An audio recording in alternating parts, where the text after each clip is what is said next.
Hey, wait, where are you going with all them matches? Well, out to the launching pad. The what? The launching pad. I promised Jethro I'd light his rockets first. Well, wait a minute. Well, I can't, Paul. Jethro's in his countdown, ready to be shot into space.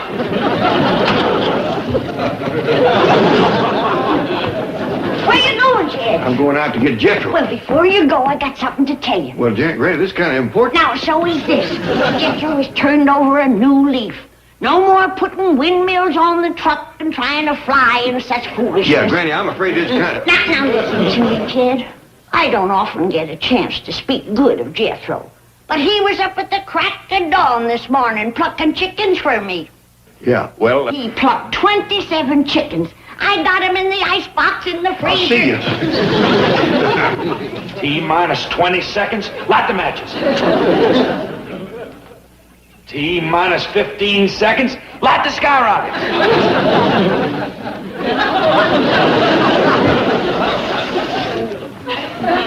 T-minus 10 seconds and count. Jethro. Talk to you when I get back down, Uncle Jed. 8, 7. Well, how you going to get back down? Glide on these wings. They work? Well, I hope so. 5, 4. Well, I'm glad to see you wearing a parachute. What parachute? This is my lunch. 2, 1, 0. Blast off!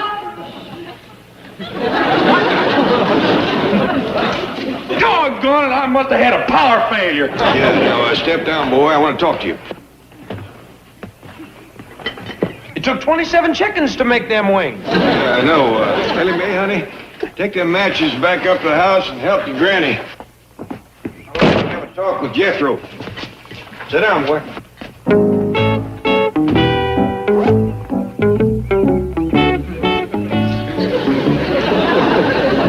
Want some lunch, Uncle Jed? No, thanks.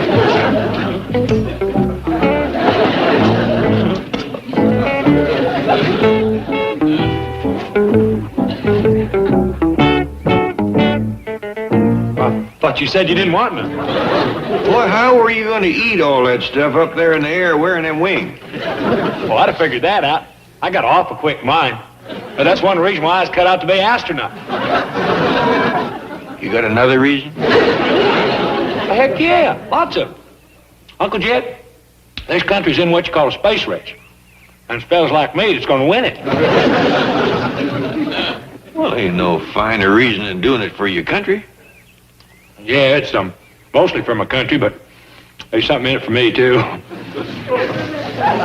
Like what? Like glory. Them astronauts gets a hog trough full of glory. I see. Presidents calls them on the phone, gets put on television, pictures in the paper, ticker tape parade, big hug and a kiss by your wife. You ain't got no wife. I know. I'm gonna be the first single fella to get all that glory. And them girls gonna be hanging around me thicker than cats at a fish fry, scrapping with one another. See who gets to hug me first. Strap them rockets on me. I want to get up in space and back down quick. Now, hold on there, boy. What for? It seems to me you got a little more planning to do. Heck no. I'm ready. Quicker I go, quicker I commence getting that glory. Well, that's just it. You do it like this and you're going to miss it. What you mean? Well, who's going to know you've been up in space besides Ellie and me and whoever you hit when you come down? Yeah, I see. Maybe I ought to have more of that, what you call a publicity, a newspapers, television and all, huh? That's right. This is a big, important thing. Don't forget, there's been 27 chickens done laid down their lives. Yeah. Let's talk this over with somebody like Miss Jean. Don't forget, she's awful smart about such things. I'm sorry to have to tell you this, Mr. Clampett, but Miss Hathaway is no longer here. Yes, she quit, walked out, deserted me. Mr. Drysdale, you fired her. Out! Yes, Mr. Clampett, it was a cruel blow to me. After all I've done for that girl, she left me high and dry. Is that a fact? Well, now, if there's anything we can do to help you, just let us know. Thank you, thank you. It means a lot to know that someone is still loyal to me. Meanwhile, I'll struggle on alone. Bye. Mr. Drysdale? Oh, listen, Miss Murray, get Miss Hathaway on the phone. Plead with her. Beg her, promise her anything, only get her to come back. I need her. She's my right arm. That's what I started to tell you. She just walked in.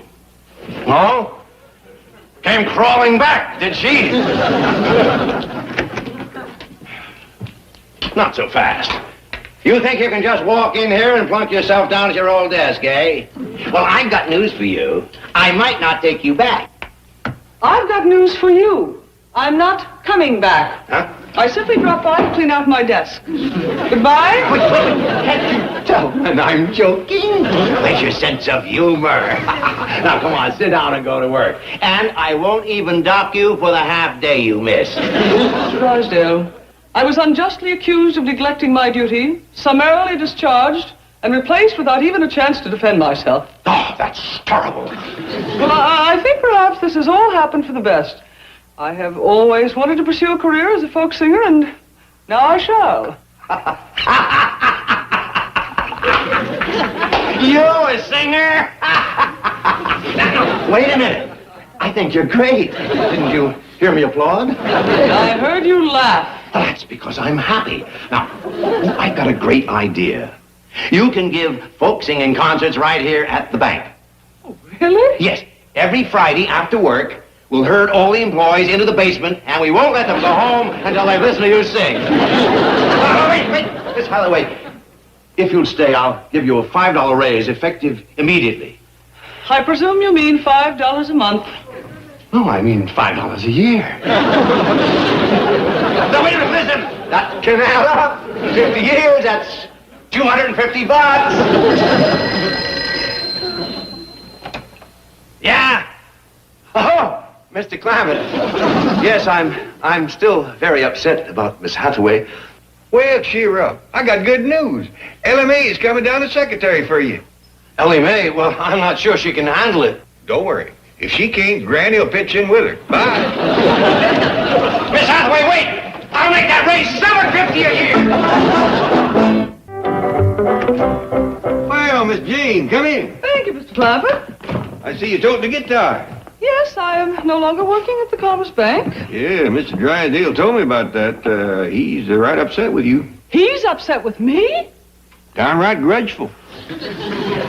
Well, I should like to say that Mr. Melvin Drysdale is a vindictive, avaricious despot.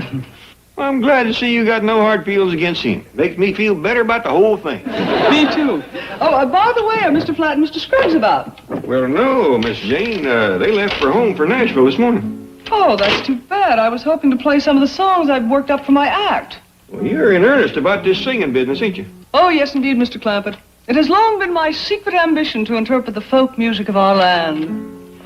Onga-dinga-die, oh, sand upon the mountain, frogs and fiddle jumpers sing to the moon. Briss, brass, bottle, bio, arcano, ickle, bickle, doo.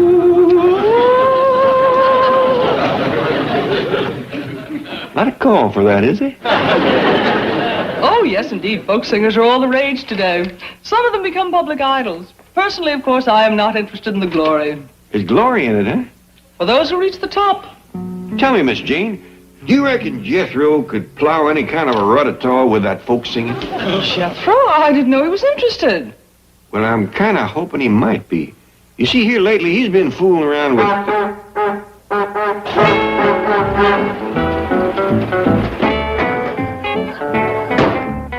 Dog, my publicity getter's here.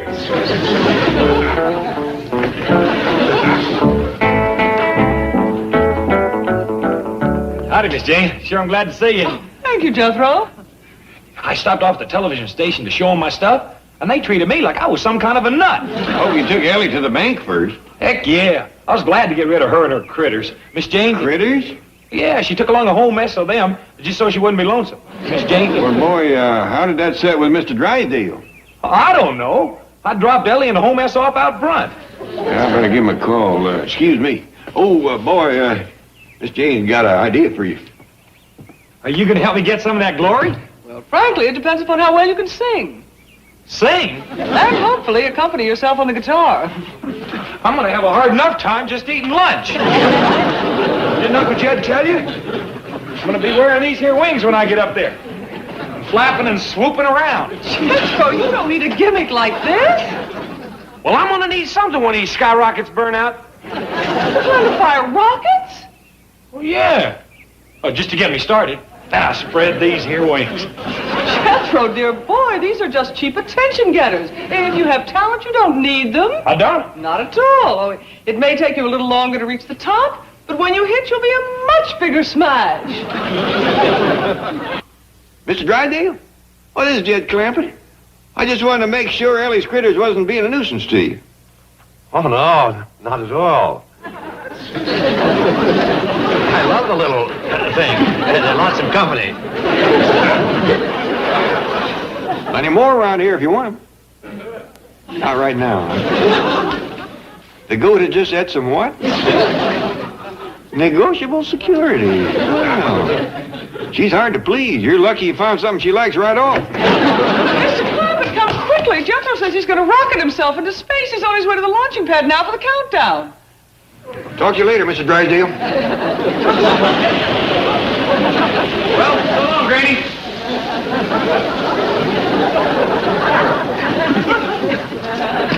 T-minus 10 seconds and count. What are you doing on my table? 8, 7, 6, 5, 4, 3, 2, 1, 0. Blast off!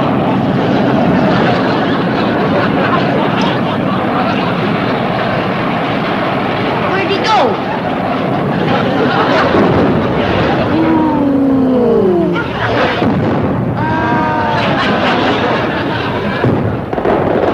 Ain't that pretty? I wish it was night. I think the boy's headed back, Granny. Yeah, he'll be here in plenty of time for supper.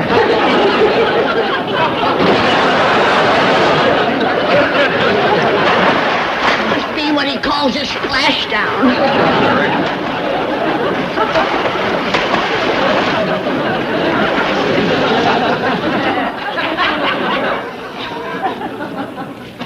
How you feel, boy? Miserable! That just ruined my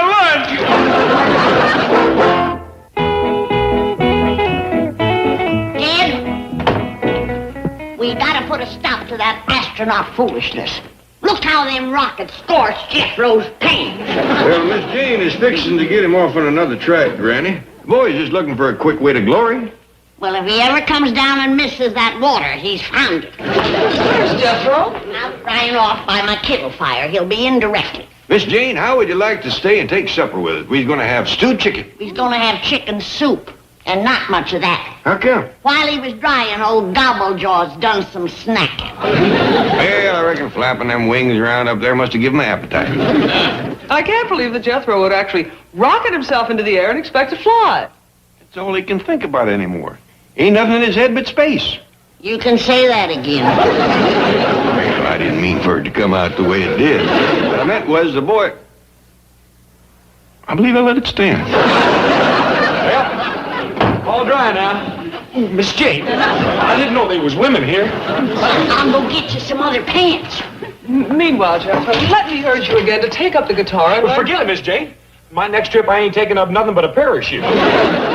Uncle Jed, I was so busy up there, I didn't even have a chance to eat. How about that next trip? We don't want you making it. Oh, I got to, Uncle Jed. I sure didn't get no glory out of this one. Well, I think Miss Jean has got an idea for you that beats astronauting. Yes, Jethro, I have hopes of your becoming a folk singer. A folk singer? They get a heap of glory.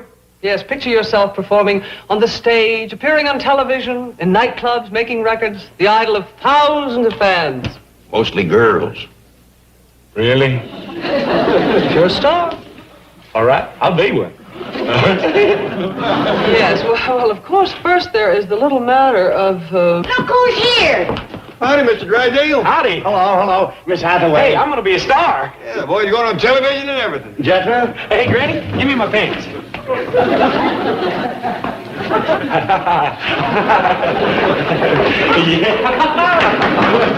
that's a great act. The boy's got a lot of talent. Miss Hathaway. Are you fixing to stay for supper, Mr. Drysdale? Wait, don't ask him till I see if the human silo left any soup. Miss Hathaway, please come back to the bank. What's the matter? Ain't Ellie doing a good job? Oh, yes, wonderful, but I need Miss Hathaway, too.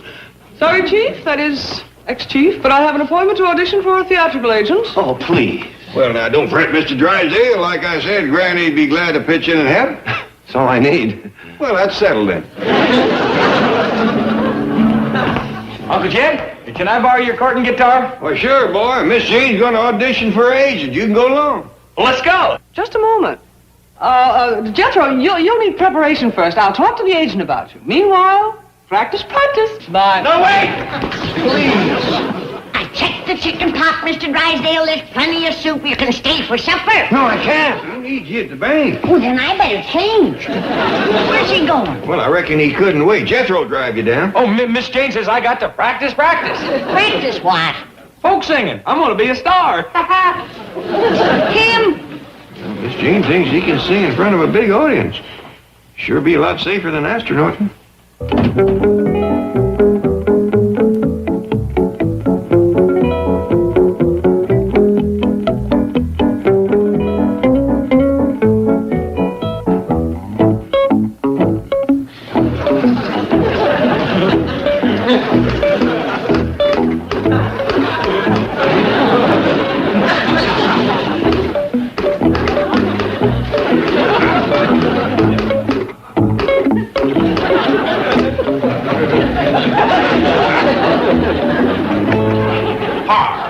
Sorry to keep you waiting. Everything's in a mess since Miss Hathaway left. So I see. Just can't find a replacement. Where have you been looking? Wilbur, you have a reputation for hiring cheap help. But isn't that overdoing it? Oh, that's Bessie. She belongs to... Now, come into my office and I'll explain everything while you sign the contract. No, thanks. If she typed it, I don't even want to read it. I'm going to start doing business with John Cushing. At least he hires high school kids. Ellie Mae!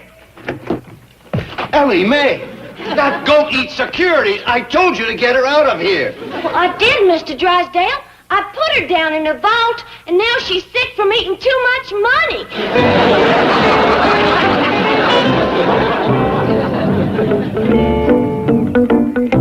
I'll just be a moment. And I assure you I'll give a much better performance with my own guitar. Miss Hathaway, I think it's going to take a little more than your own guitar. Can't you come up with some kind of a gimmick? Mr. Sherman, I am a singer of pure ethnic folk songs. Well, right now they're selling about as fast as used Edsels.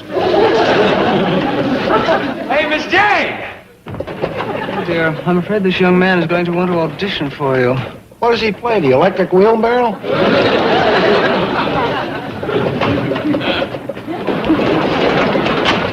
Wait till you hear this rascal, Miss Jane. Oh, Jethro Bodine, Kingsley Sherman. Oh, howdy. Hi. Where'd you get that? I made it myself. Kept busting the strings on my Uncle Jed's guitar, so I invented it. I call it the Bodine-phone. What does it sound like? Don't know. Ain't plugged it in yet. Come on inside and we'll try it out. You wait right here. I'll get my guitar and we'll return to your office. Are you kidding? This may be just a gimmick we're looking for. You can't be serious. Listen, the #1 record today is a guy playing an electrified garden rake while his wife sings with her head in a rain barrel. I got it. Why don't you two work together? Teams are very hot right now. There's Sonny and Cher, Horace and Mabel, Mommy and Dad. Those are the ones with the garden rake hit. Maybe you heard of it. Claire de Lune. Mr. Sherman, I refuse to be a part of any such travesty on music. Well, if your style of singing ever comes back, I'll get in touch with you at the bank. All set, Mr. Sherman. Got her plugged in.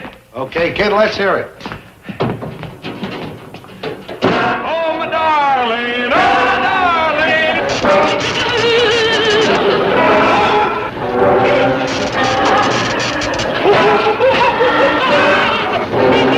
Oh, this guy is dynamite. If you two team up, you'll be bigger than Sonny and Cher. All you need is wigs and some goofy clothes. Turn me off. Formulas. Got the juice. He's even got a hit song.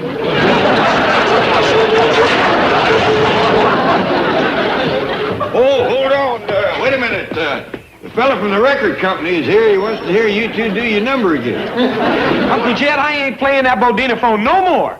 I'm so full of electricity I could spit sparks. Hi, Dog, and Miss Jane, that sure leaves you in a spot. Yes, it does. If the team of Jane and Jethro breaks up, it means losing all this. I'm going back to work for that martinet, Mr. Drysdale. Well, you better work fast. Half your team is fixing to shoot itself into space. Yes, excuse me. Miss Jane, ain't you going to stop him? Stop him! I'm going to light his fuse!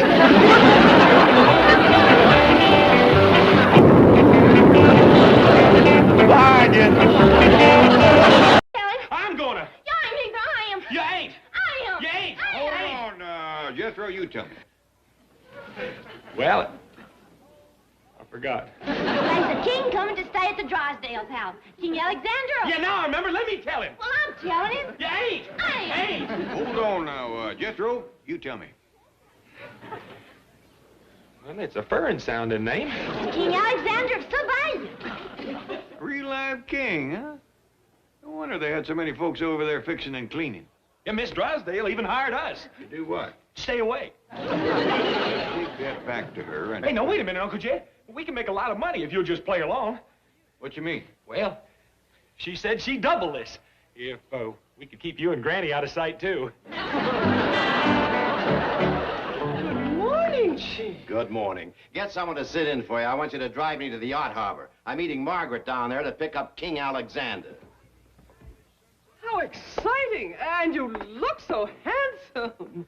What is that medallion you're wearing? Oh, that's Margaret's idea.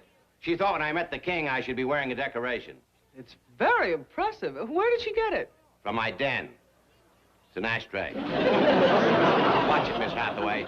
I'm up to here with this nobility business, and I haven't even met the royal jerk yet.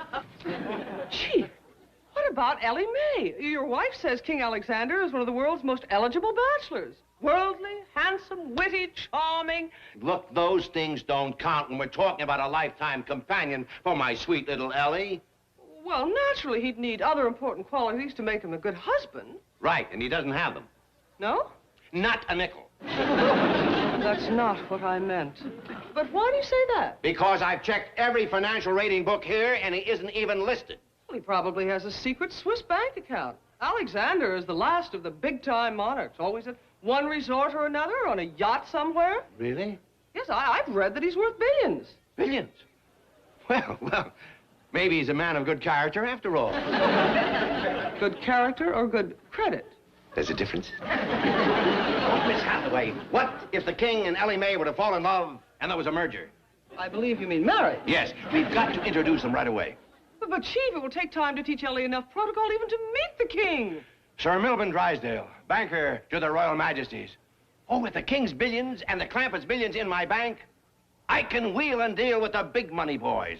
The Rockefellers, Baron Rothschild, Bing Crosby. Mr. Drysdale? Hello, Mr. Clampett. Howdy, Miss Jane. I'm sorry to bother you, but it's about that king that's coming to visit you. Not me, you. Me? And your family. I told him all about the Clampetts, and he wants to meet you right away. Chief! Well, doggy, think of that. Bunch of old sorghum lappers like us rubbing elbows with a real live king. Oh, Chief! Something wrong, Miss Jane? Oh, she's just a little upset because we had planned to surprise you with him. Oh, well, I reckon that explains the money. Money? Yeah, your missus wanted to pay the young'uns to stay away from your house whilst the king was there. I reckon she didn't want them to find out about the surprise. Of course. And Big Mouth Milburn put his foot in it. Both feet, and it's too late to pull them out. Well, we'll have to be leaving to pick up the king. Now, you go home, and I'll have His Highness there in about an hour, and have Ellie in her nicest dress. Oh, we'll be ready. I see you're all slicked up to meet him. Oh, yeah. Yeah, it's mighty handsome. Thank you. I don't know when I've seen a prettier ashtray. Don't let His Highness put on the feedback before he comes to the house. Granny has always said that her hog jowls is fit for a king, and now she can prove it.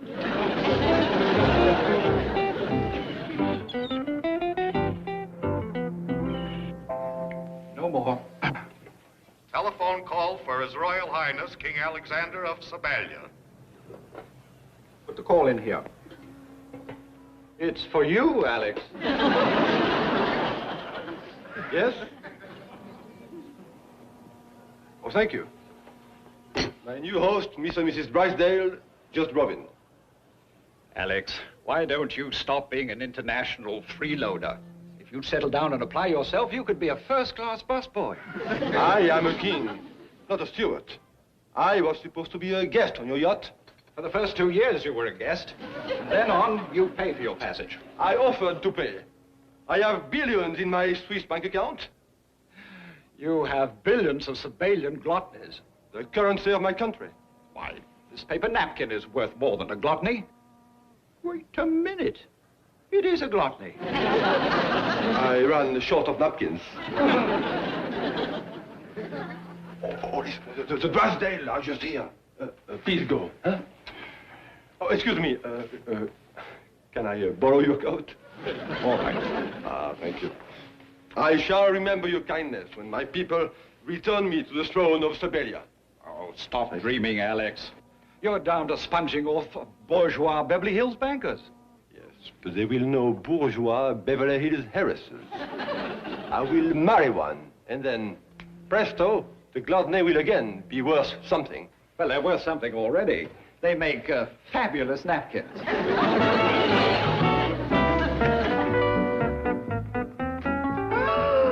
Your Majesty! Mr. and Mrs. Drysdale, you may rise. Help me. We are very honored to have you stay with us at our home, Your Money. Your Majesty. Yes, Your Grace. We feel a great kinship to the aristocracy. I have very pure bloodlines, and of course Milburn is no stranger to nobility. Oh, thank you. That's very thoughtful. With your permission, we will proceed home now, Your Highness. Now, friend, help me. What a scene. Miss Hathaway will have to drive me home. You bring His Highness in the limousine. Of course, my dear. Excuse me, Your Highness. Speaking man to king, I've heard you're worth billions. Is that true? Quite true. Oh, really? Well, I know a family you must meet. If you like. Oh. Shall we?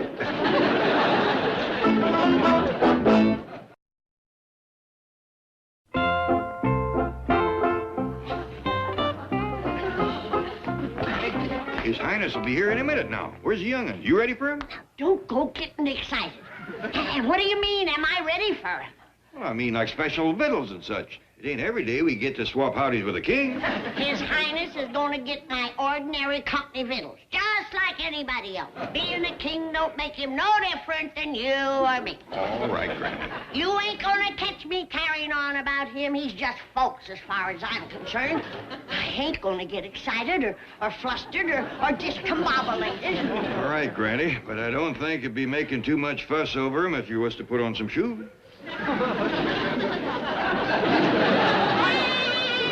Take it easy. I am.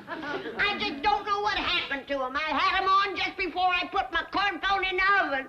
Granny, there's your corn phone. Oh! Thought you said you wasn't excited about the king coming. I ain't. All right, you ain't. Now, come on, so we can be out front when he comes. All right. Don't get excited. Just wait till I put on my hat.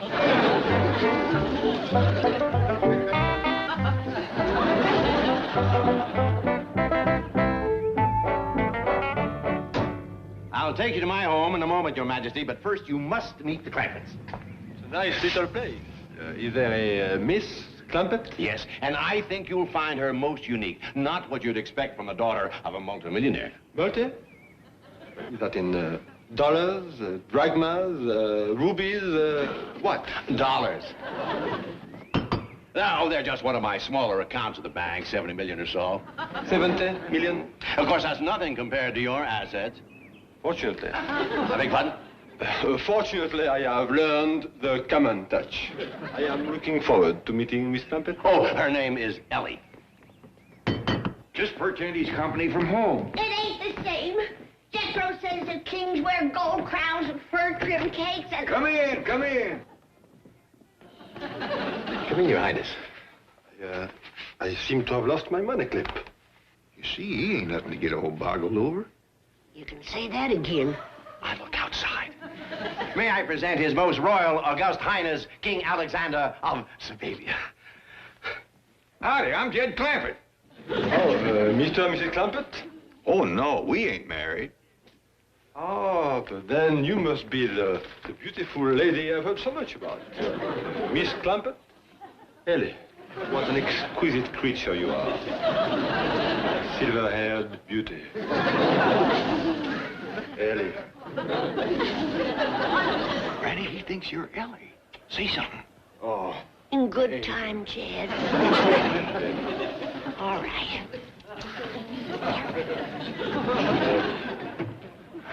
I ain't Ellie. This here's Granny. Yonder's Ellie Mae. Beauty begets beauty. The sun has given her light to the moon. This here is the King of Sabavia, Ellie. Well, howdy, King. Excuse me. Call me Bobo, all my friends do. Okay, King Bobo. Hey, where is he? Where's the king? Where is His Highness? What'd you do with him? That's my nephew, Jethro. He got that outfit from a movie studio, special for you. He looks positively ludicrous. Well, thank you. He'll be pleased. I couldn't find your money clip. But he did. I missed him. He's gone, and all that's left is his royal napkin holder. You big dope, this here is His Highness. Him? Gee, you sure don't look like the king in my big blue book of fairy tales. Anyway, my liege. Well, let's all go in the parlor and get acquainted.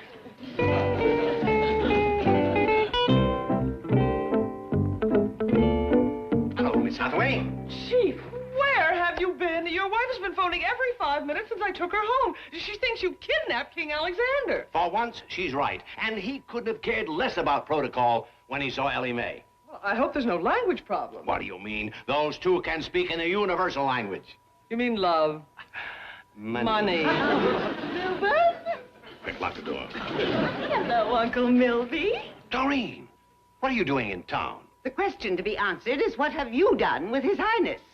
I asked first. What is she doing here? She's my niece, and I asked her to fly here and be King Alexander's companion during his visit. Companion? What about getting married? You are already married. No. She and Leonard are no more.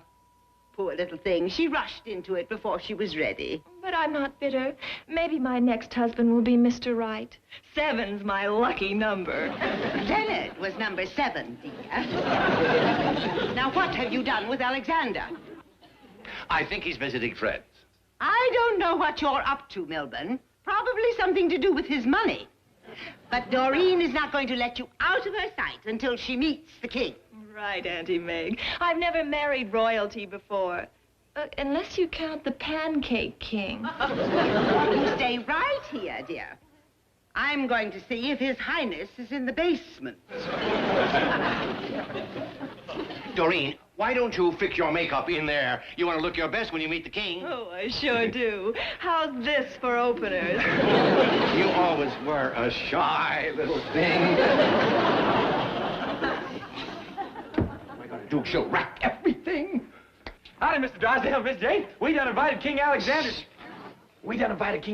to stay over with us for a while. And I got to get you to tell me where to pick up his suitcases. Wonderful. Thank you. There. I know who you are. You do? They're looking for you. Well, you have? She thinks he's king. My name's Doreen. Can I be one of your friends and call you Bobo? Shucks, you can call me Gatorface if you want to. Bobo's okay. Why don't we get out of here and go for a ride? All right. I see you're dressed first. You bet. Let's go. Ain't nothing that turns a girl's head like a uniform.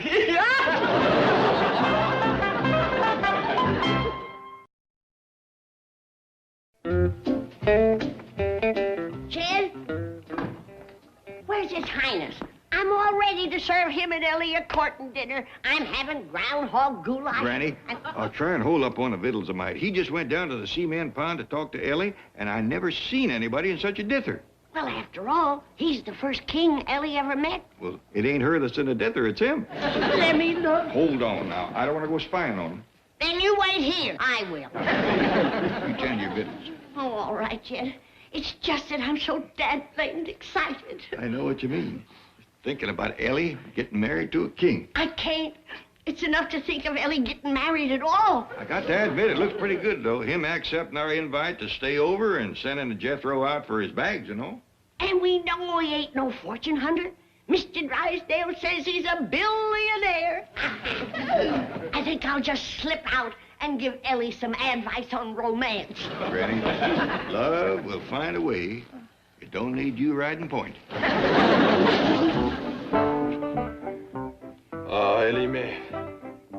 Look at these hands. These little hands. They is kind of small for a man. You are driving me mad. I am? Believe me, you are. My sweet. My angel. Ah, Ellie Mae. Hey, why you always kissing hands? Ain't you never heard of kissing on the lips? Ellie.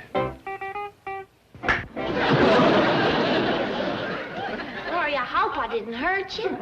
Why did you do that? Well, 'cause Granny said to when it's the first date, and it ain't a good night kiss. Then it was not your idea. Heck no, I like kissing. Yes, and disobey Granny. Then your hand will do nicely. Would you mind switching? This one's getting awfully chapped.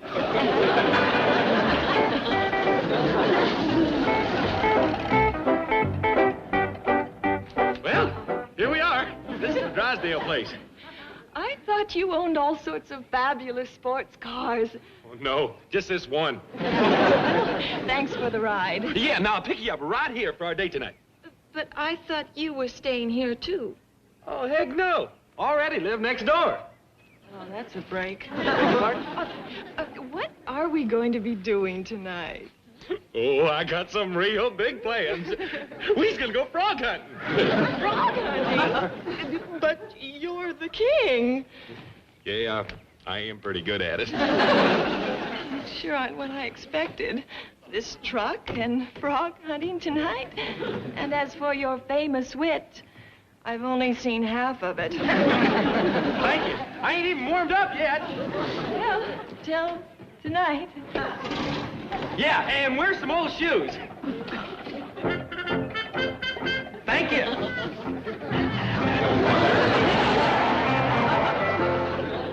Never seen the like, Jed. Best courting dinner I ever served up. And that king never touched a bite. How can any man pass up groundhog goulash, baked buzzard eggs, and minced crawdads? Well, maybe you just don't like rich food. Beginning to wonder about him. How can you trust a fella that don't like fricassee of barn owl? I wouldn't fault the king, Granny. The way he tells it, all civilians has tetchy stomachs. What you mean? Well, he says nobody in his country eats very good. Is all suffering from something called, inflated gluttony?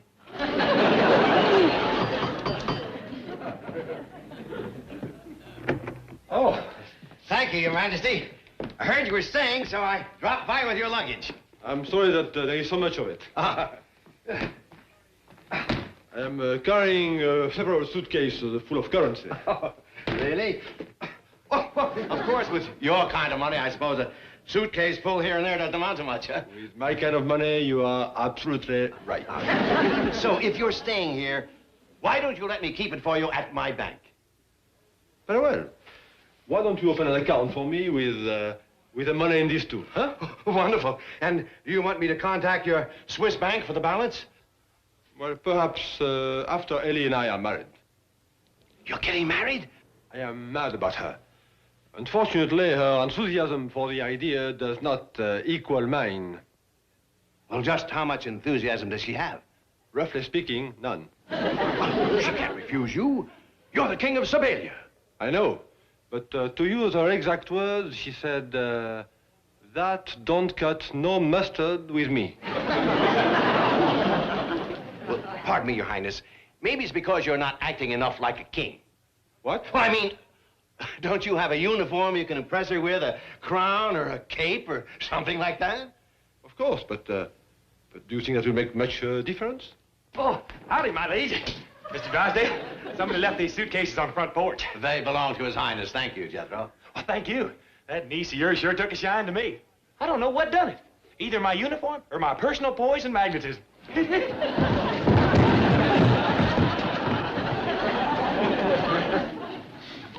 Maybe it would help to wear my cape and crown. Here we are, Miss Hathaway. King Alexander's first deposit.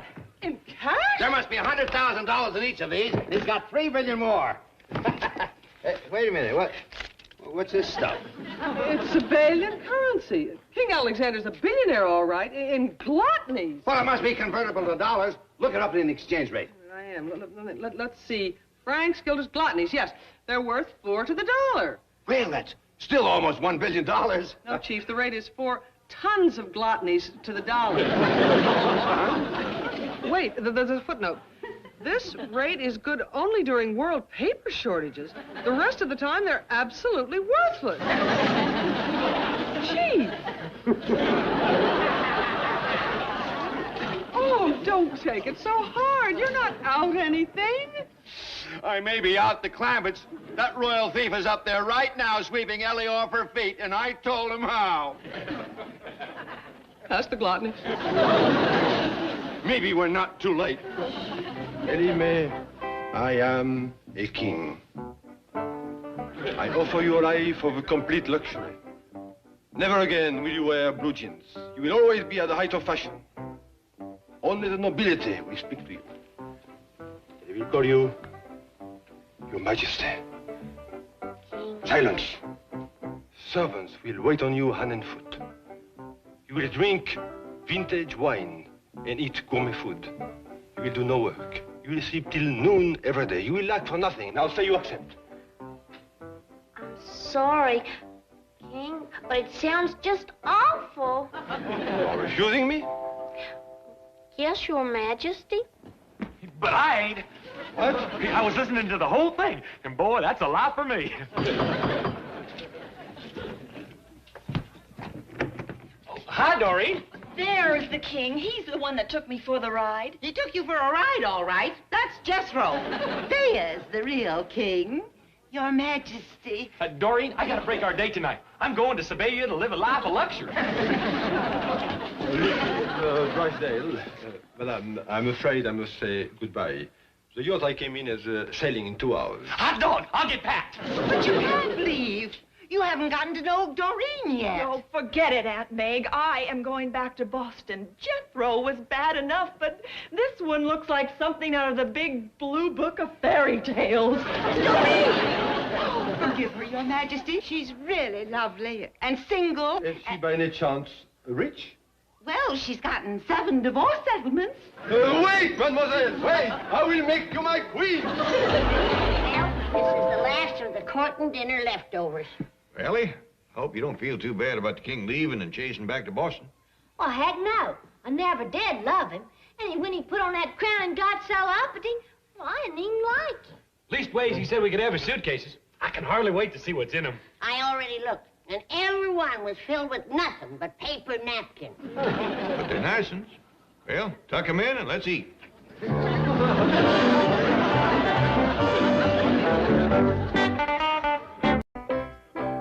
Good morning, Chief. What's this I hear about the children's zoo returning your gift? Yeah, how about that? A baby hippopotamus worth thousands of dollars, and they sent it back. Well, I don't understand. Neither do I. You try to do something nice for the kids, give them some pleasure, a little advice. Advice? Well, I didn't give them just a plain hippo. I gave them a hippo with a message.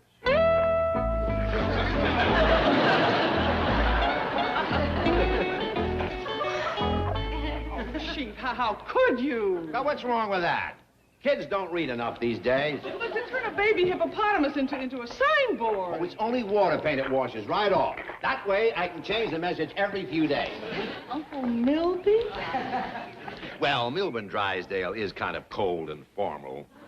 Uncle Milby's more the real me. Warm, generous, fun-loving. Save your pennies in a pig or save them in a cup, but bring them to the Commerce Bank or I will eat you up. Kids love rhyme. Oh, but Chief, that's terrible.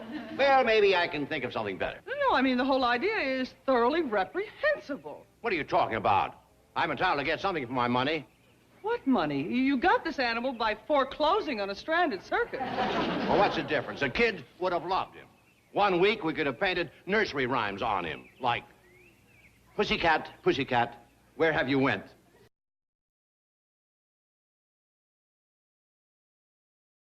Your telephone's ringing. Oh, keep thinking of some others. Maybe the zoo director will change his mind. Don't you worry, little hippo. I'll wash this right off. Now, Jethro, I don't want any more arguments. I want a chicken pen, and I want it right up against Miss Drysdale's head. Well, Miss Drysdale ain't gonna like it. What she don't like, she can lump.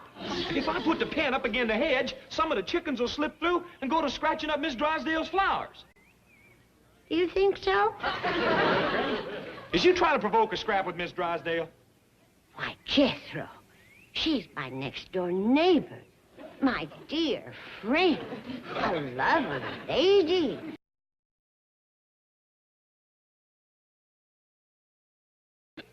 Hey, there's a real funny-looking critter next door. Oh, out in the yard, is she? I can't see too good, but it's big and fat and ugly and got a mouth like a gator. That's my dear friend, all right. Here, Granny, you look.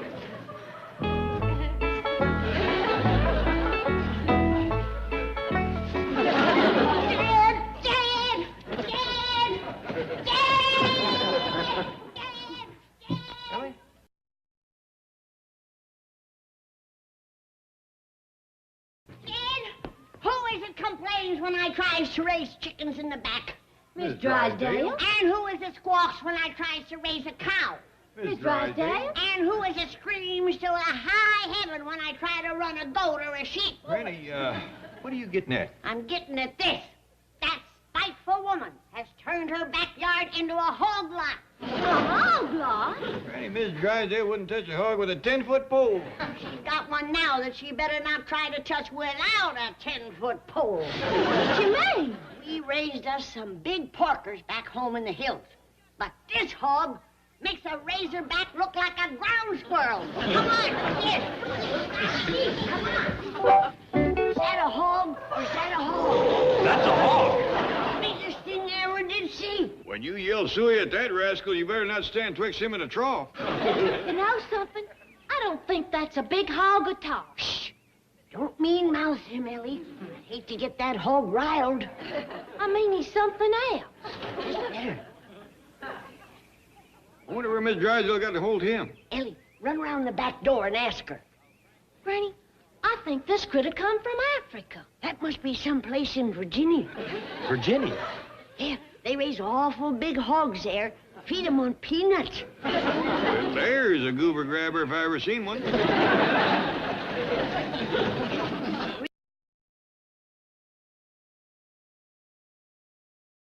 Oh, child, why, that rascal is good for 300 yards of chitlins alone. And would you look at them jowls?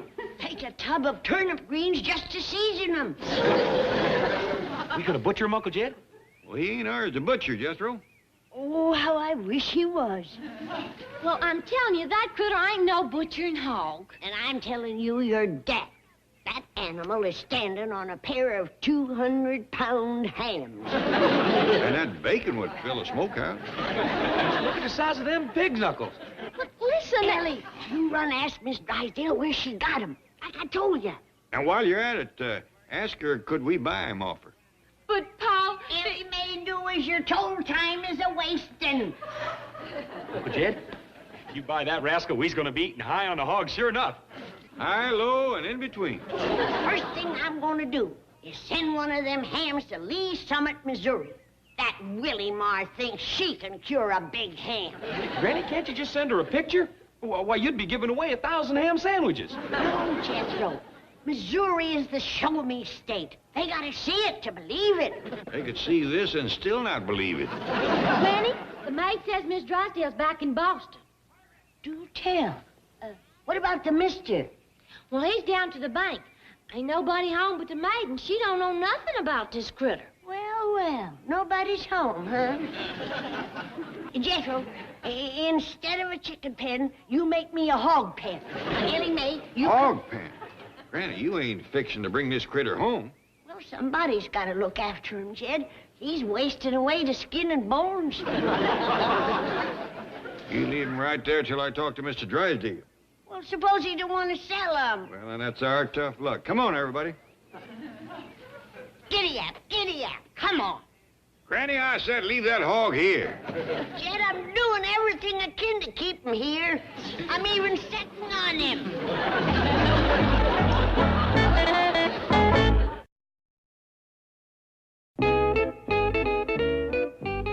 Chief, I just spoke with the director of the Children's Zoo. He absolutely will not permit bank commercials on his animals. Then I say no more zoo commercials on our money. Zoo commercials? Yes, did you ever hear of the buffalo nickel? What about the eagle on the quarter? Chief, you are sick. You bet I am. Here's a great chance to educate our little tots. Will you tell them my nursery rhyme I did? Yes, and he doesn't consider a pussycat, pussycat, where have you went as educational. Well, what about the second line? To the Commerce Bank for 5%. That's the educational part. Give up. I will not. I've got some brilliant stuff here. Listen to this. Peter, pumpkin eater, had a wife and couldn't keep her. Got a loan from Uncle Milby, now they always happy will be. And here's another one. Tom, the pauper's son. That's the piper's son. This kid is a pauper's son. So his old man borrows money from the Commerce Bank and strikes it rich. Oh, now, wait, here's a good one right here. Little Miss Muffet sat on a tuffet, figuring her interest rate. Along came a spider and sat down beside her and said, hey, this Commerce Bank is great. Wait. That may be the zoo director with a change of heart. Melvin Drysdale speaking. Oh, hello, Mr. Clampett. What can I do for you? Why, Granny has just got a powerful hankering for that big fat hog of yours. Well, I'm sorry, but she's in Boston for a week. Don't tell him I'm hankering for it. That ain't no way to make a deal. I see somebody stuck there with a sick hog. Sick hog? Oh, he's in bad shape, Mr. Drysdale. His bristles have all fell out, and his tail has come on kink. Oh, I grant you he looks big and fat. But that's because he's a windsucker. All bloat. Take my word for it, Mr. Drysdale, that hog is dying of the epizootic. Oh, Granny, you must mean...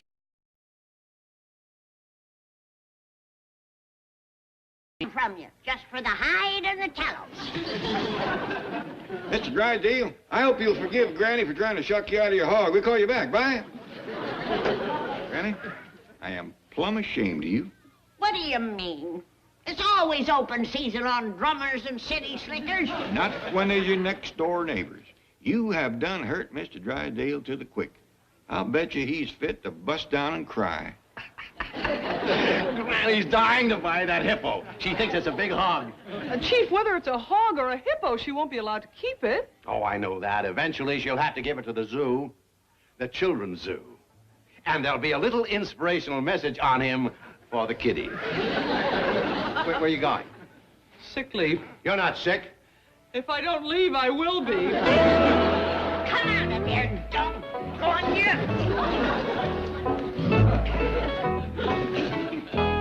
What you doing, Granny?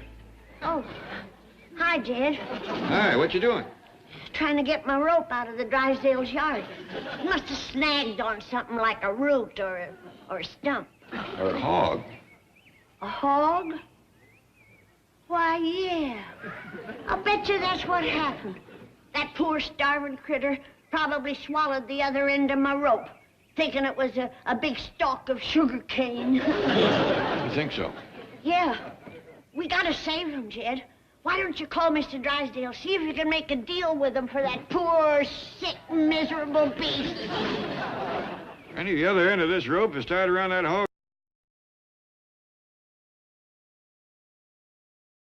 Hang yourself. Hang yourself? Yeah. Amongst hogs, that's known as suicide.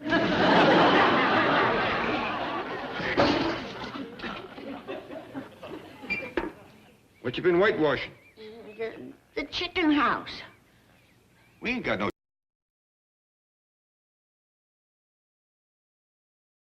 Please, Jen, don't call Mr. Drysdale. I'm gonna untie that hog. No, Jed, don't go. I'll do it. Please, Jed, don't go. Wait, Jed. Don't touch that hog. You'll get the epizootic, sure as shooting. That hog ain't got the epizootic, and you know it. Well, he's got something that's about to kill him. Yeah, you. Whatever give you that crazy notion? Well, let's say it's the way you got him whitewashed.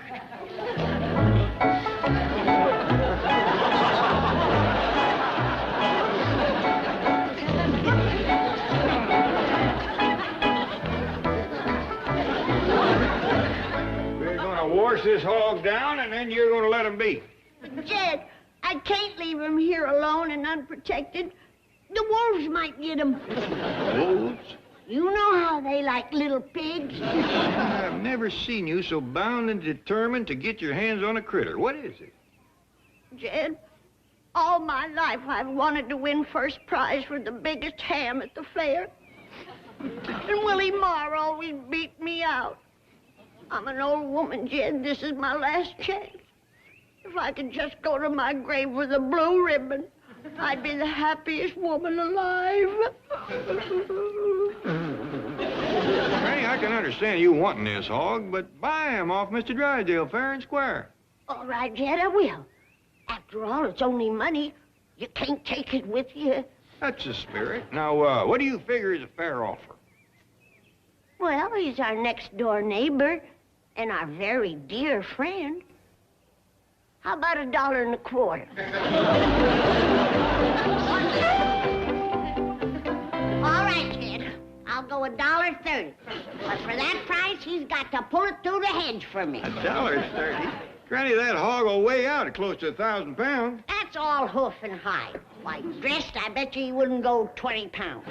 I'll be lucky to break even. Hey, Granny, give me my commission. I went around the neighborhood like you told me to and took orders on $200 worth of hog meat. Hush. Folks is on the phone. Pretty good price for 20 pounds, ain't it? Well, you wouldn't begrudge a poor old widow a little profit, would you? Mr. Drysdale, this here is Jed Clampett. Say, would you consider $200 for that hog? $200! That's a deal, then. Feed Winter Rabbit! Thank you, Mr. Drysdale. Bye. Granny, you can't take it with you. Who's going anywhere? I'll have to put a lot of sawdust in my sauces to come out on that deal. Granny, I told everybody... You shut your big $200 mouth. But, Granny, I told everybody you were going to come up with top-grade hickory smoked meat. And you're right. I'm gonna cut me a piece of hickory and I'm gonna smoke your meat. Come on, Harold. Wait's getting you away from here. Let's go. Hey, Ellie, where you going with Granny's hog? I'm taking him to the zoo because he ain't no hog.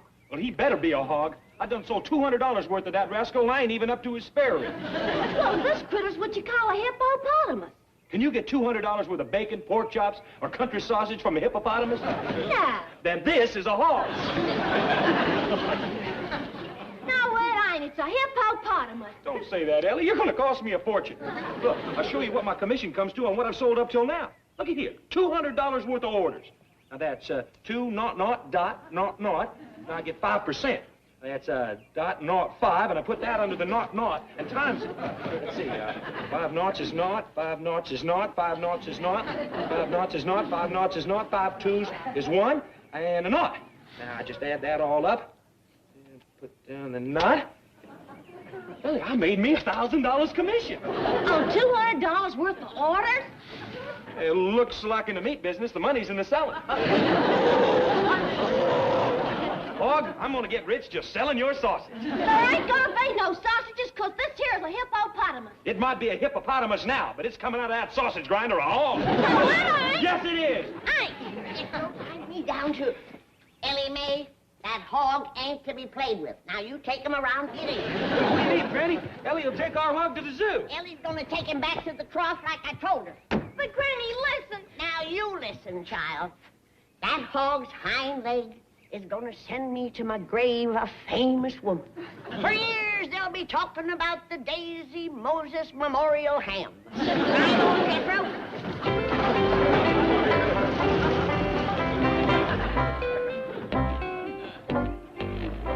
Don't you worry, Harold. Ain't nobody gonna run you through no sausage grinder. Hey, I got an idea. I know one place where Granny can't get at you. Come on. Chief, the owner of the circus just called. Oh, good.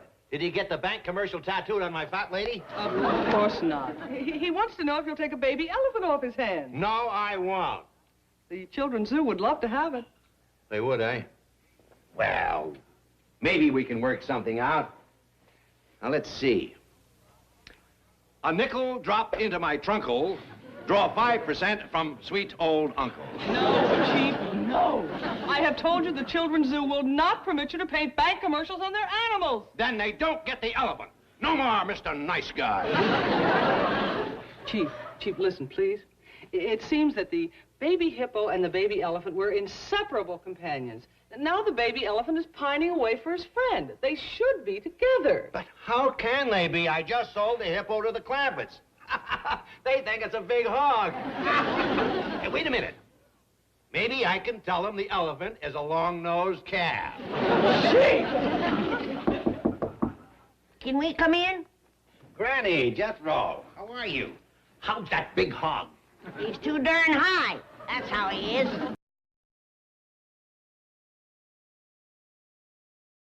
Beauty, but you speak when you're spoke to. Now, you and me is gonna do some hog haggling. There's no need to, Granny. You can have him free. Oh, no. I came here to haggle, and we's gonna haggle. Now, you set a price, then I'll make an offer. Then we'll lock horns and go at it. Granny, if he's willing to... You listen and learn, boy. I'll show you how it's done. All right, let her fly.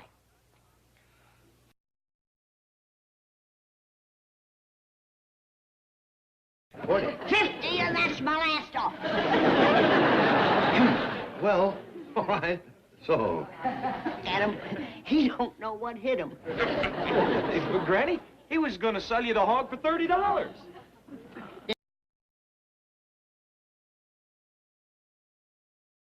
You might have to carry me for part of it.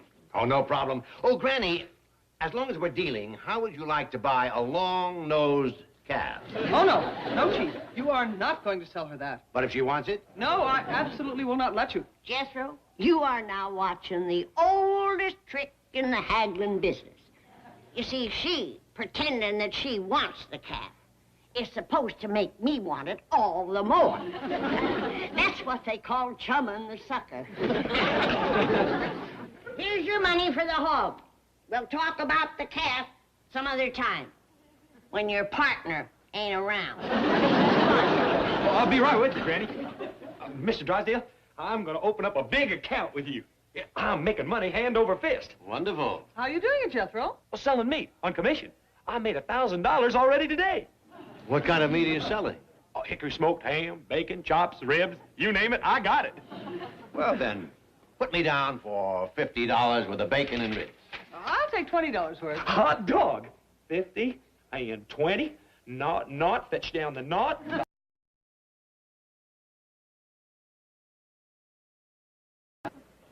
I've done made another $350. Jethro, when do we get the meat? Oh, quick as Granny butchers that big hog you done sold her. What did he say? He said, quote, quick as Granny butchers that big hog you done sold her, unquote. I thought that's what he said. I'd better get Mr. Clampett on the phone and tell him to stop Granny. I'll say you'd better. And if anything happens to that hippo, Uncle Milby will be Uncle Mud. Children will picket this bank. Moppets will mob you in the street. Their parents will withdraw their money. Mm-hmm. Well, there's no answer. You don't suppose those hillbillies already have... If they have, you had better leave town. My hog is gone! My hog is gone! Hog zappers! Call the police! Fetch my gun! Get out of posse! Different, where's my hog? Ain't he at the trough? No, he's gone! Aw, done been whopped out. I wanted to die famous. I bet you Ellie done took the hog to the zoo. I don't hardly think she'd do that in her swimming suit.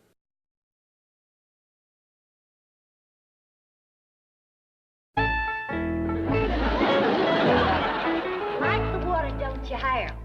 Granny's scared of it, so we safe is near.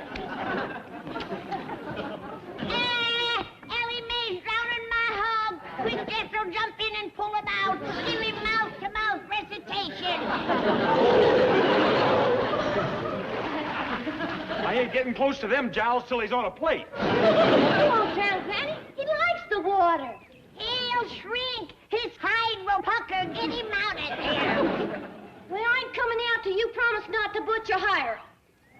She done turned him into a pet. Forget him, Jethro. By the time he gets out of the water, he'll be ruined. There ain't no market for soggy sausage. Granny, how's the hog? Is he all right? Oh, he's fine. He's fine. We just given him a bath. I tell you what, I'll trade you my big, clean hog, even up, for your dirty little long-nosed cat. It's a deal. Chief, both those animals are going to the children's zoo. You promised. Oh, well, all right. Back to Mr. Nice Guy.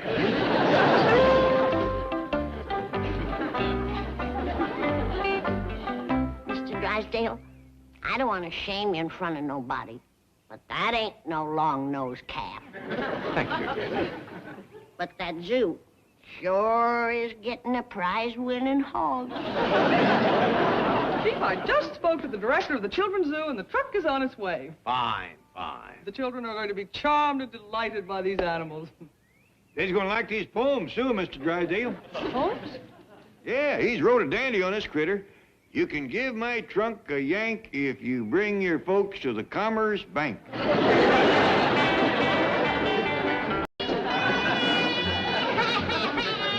is it, Granny? What's missing? I knowed I should have kept it under lock and key. Letting it lay out there in the open like that was too much temptation. Well, what's missing, Granny? They didn't even touch the silver. Headed right for the valuables. Over 50 bars of my homemade lye soap. Granny, good as it is, I don't know nobody who'd risk jail to steal your soap. Just name any movie star. Why, they'd do worse than that. To get my skincare beauty secret. My soap? Of course. Ellie, tell your pa why my skin looks the way it does today. Suppose it's because you've been out in the sun and the wind too long. Who asked you? You did, Granny. Ellie, you seen any strangers prowling around Granny's lye soap? Or movie stars? No, but Jethro toted it all out of there. Maybe he's seen somebody. What? Jethro took it? Yes, sir. He says for his nude business, there ain't no soap can touch it. New business? With my lye soap? What's he gonna do? Skin beautifying? No, he's opening a car wash. All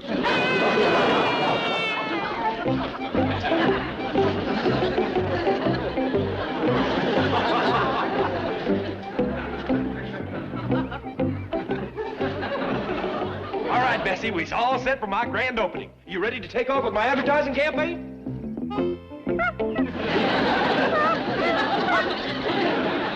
What do you mean, no? All you gotta do is float up a couple 1,000 feet and toss out these handbills. Jethro!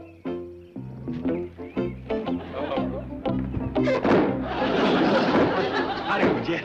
I was gonna wait till I had my first customer before I called you, but what do you think of my new car wash? What? Sometimes you act like you got grits for brain. You know how many of these places there already is in Beverly Hills? Not like mine. This is the only one in the whole world that'll wash your car in just 5 seconds. It is. Yeah, that's because I'm the only fella that's smart enough to think of dunking them. Dunking them? It gets the car spanking clean, top and bottom. It's my own invention. You see, I just put the car in them chains over yonder and hoist it up with them ropes.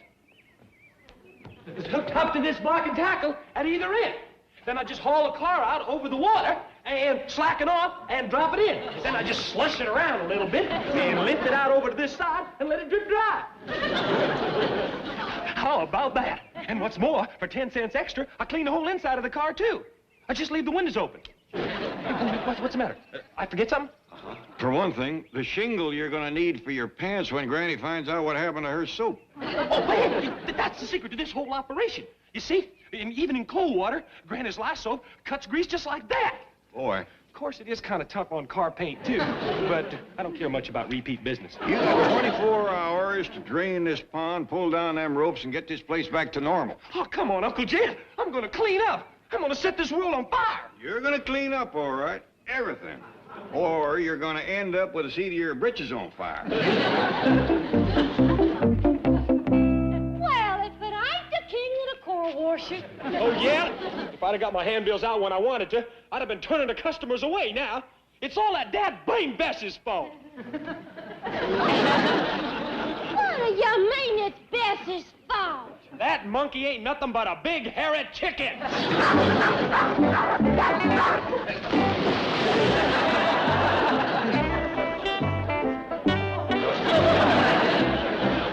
right, kid. Where's that soap filching Jethro? Now, calm down, Granny. I've already got to the bottom of the trouble. That's what I want to do. Where is he? I'll help you make some more soap, but you won't need them hickory hide heaters.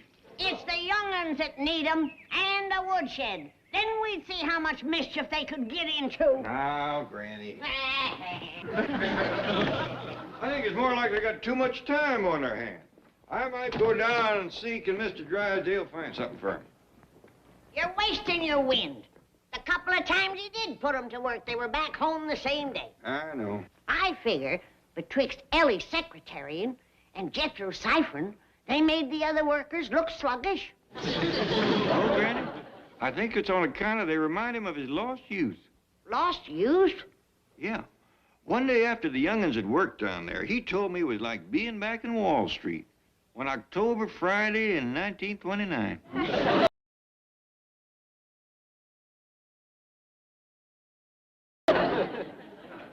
Now that you mention it, when he told me, there was tears in his eyes, too. But I wasn't thinking of bank work. I'm hoping that he'll think of something more to their liking. Well, you're going to have trouble with Jethro. I don't know of nobody that's looking to hire a professional eater. Well, we'll come up with something. Boy's got good qualities. He's strong, he's eager.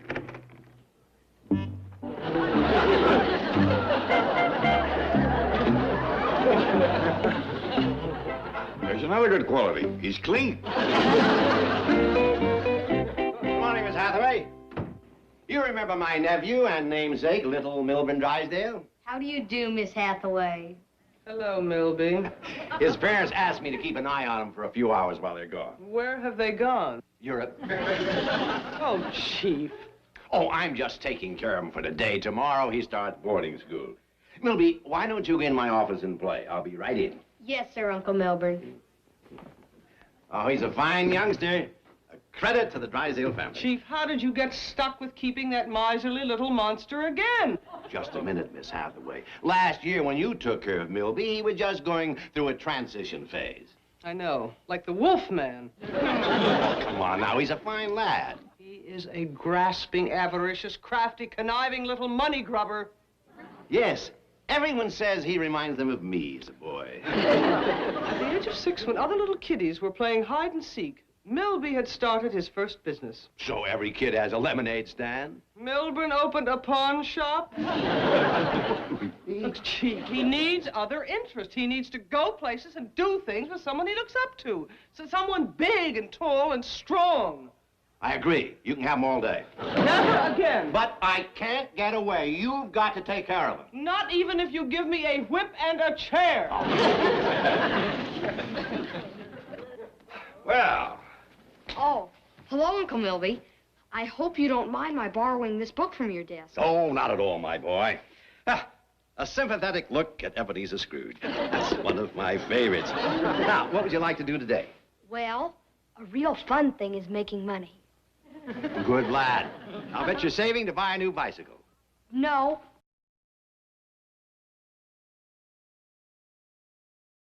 Well, how are you going to earn all that money? I could start by betting you $5 that in 30 seconds your face will turn blue. Okay? Barefoot around the vault. I'd like that too, my boy, but I'm very busy today. Mr. Clampett is here to see you. Please stop. Mr. Clampett, a very important man. Milburn, please stop crying for Uncle Milburn. Mr. Clampett's my favorite depositor. He's got $70 million. Something wrong in here? How do you do, Mr. Clampett? My name is Milburn Drysdale. Howdy.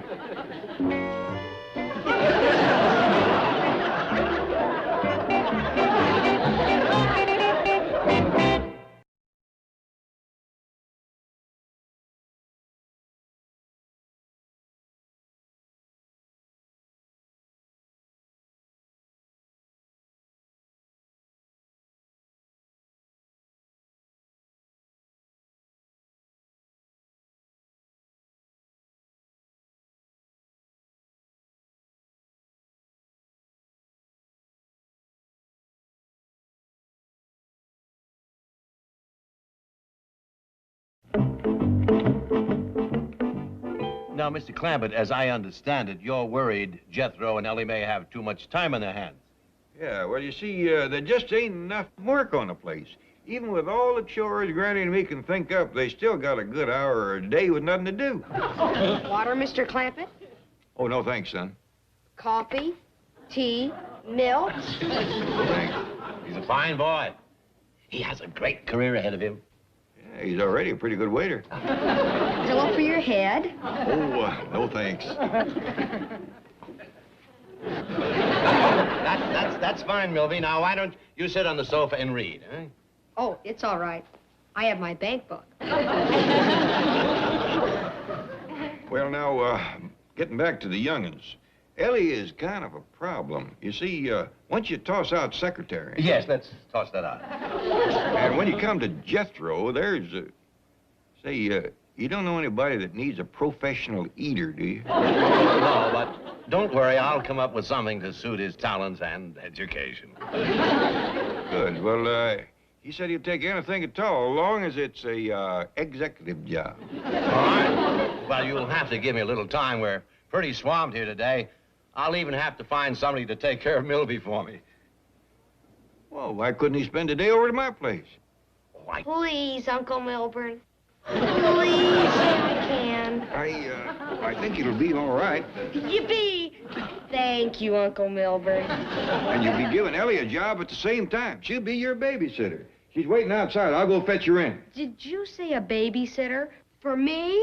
Yeah, here she is now. But I'm 11 years old. Of course, I'm very insecure.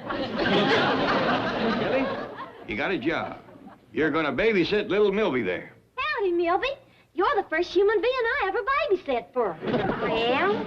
Yeah, but I ain't worried, because I'll just pretend you's an oversized monkey. Hey, Miss Jane, I got me a job babysitting Milby here.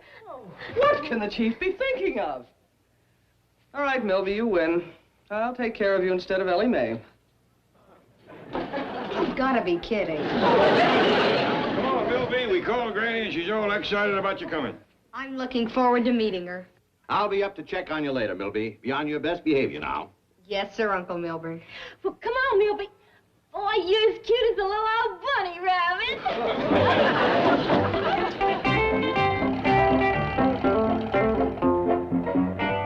Let's go, Milby.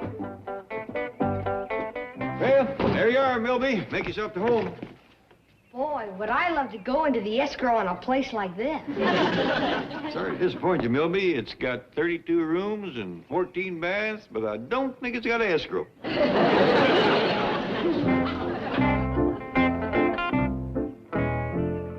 What's the matter, Jethro? I'm mad.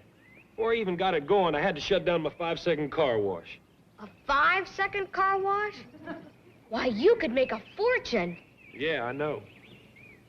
Say, for a little kid, Milby, you're pretty smart. Business is my middle name. Hey, how much schooling you had? I finished the 6th grade. Hey, I should have known. You can always pick out the fellers with the higher education.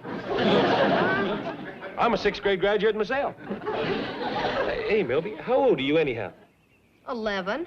11? And clean through to sixth grade? You must have started school before you could walk. Though she had awful easy teachers. Granny! Wonder where she is. I don't know. You try the kitchen, I'll look upstairs. Okay. Granny! All right, I'm coming. Where is the little tyke? Hey, what you got there? What is all this? Everything for the little young'un that Ellie Mae is babysitting with. I got blankets and bottles and diapers. I reckon I didn't make myself too clear on the phone, and, you know, the baby we brung home is 11. Well, 11-month-old baby will still need a lot of care. I can hardly wait to hold the infant in my arms again. Where is the little bundle? Well, Milby is out with Jethro. You left him out there with that big clock. Jethro, carry in little Milby and be very careful with him. Granny, little Milby is a big boy. Here he is. Hi. He is big for 11 months, ain't he? Almost as big as Jethro was at that age. Wait a minute. You ain't no little baby. That's what I've been trying to tell you, Granny. Milby's 11 years old.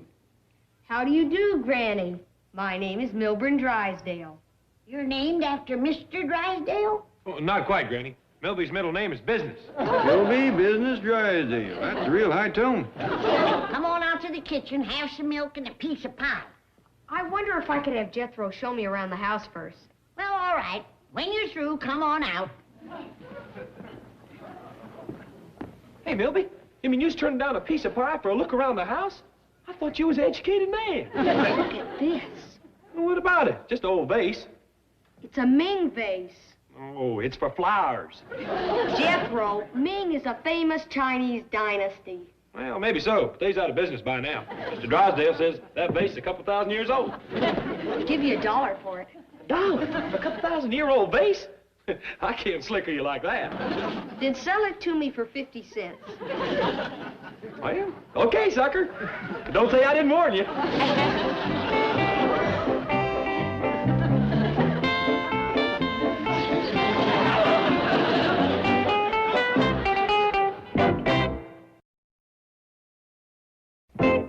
What was you heating all this milk for? Well, I was expecting little Milky to be a tiny infant. And Jethro used to drink that much for his evening bottle. Yeah, but you got to remember, even as a baby, Jethro had a mighty unusual hunger. Yeah, there ain't many 3-day-old babies that can tie into a side of bacon like he does. Especially when it was still attached to the hog. Seems like ever since, his body and his appetite have been trying to see which could get the biggest. Yeah, too bad his brains didn't enter the race. I believe it's Gainsborough. I don't know his name, but he sure dresses funny. I'd like to buy it, too. Gee, Milby, you already bought an awful lot of stuff. I told you, I'll give you a check when we get everything totaled up. Okay, but, gee, I can't help feeling I'm taking advantage of a little kid. I mean, you're giving us $5 for this thing and don't even give off decent lots. I'm buying it for a friend. He likes old junk and doesn't care what he spends. Okay, then watch out, because I'm really taking you to the cleaners. Swell. I'll give you $5 for the Gainsborough. 10. $7.50. Sold. Hot dog. Is my Uncle Jed gonna be proud of me? Here, sign the receipt. I can't wait to tell him. Why don't you wait until you can show him the check? Okay. When he sees what a business genius I am, he'll let me run a 5-second car wash for sure. Yeah, I want to see that. Will you show me how it works? Right away. I'll flag down the first car I see and be ready for you in 5 minutes. I'll be in the mortgage department. There may be a foreclosure. I hate to interrupt your fun, but don't you think you should pick up Milby at the Clampetts? Why? He's probably having the time of his life. I don't doubt it, being just one bootlick away from $70 million. I'll pick him up this evening. Now lay off. He's just a normal, high-spirited youngster. Is it normal to be kicked out of 3 military schools in 1 year? It happens. For usury? I don't care what the law says. 80% interest on a loan is not unreasonable. I give up. Apparently, Milby is more important to you than the Clampett account. Miss Hathaway, when it comes to that boy, my nephew, my namesake, my blood, I don't care whose face he turns blue. I don't care who he swindles, who he cleans out. No, not even my biggest depositor. You hear what I just said? I heard it, but I don't believe it. I must be out of my mind. Come on, we better get up to the Clampetts. When we get back, I've got to take a complete rest, a vacation. Somewhere completely away from finance, banking, money. Maybe I'll go up to the mountains. Pan for gold.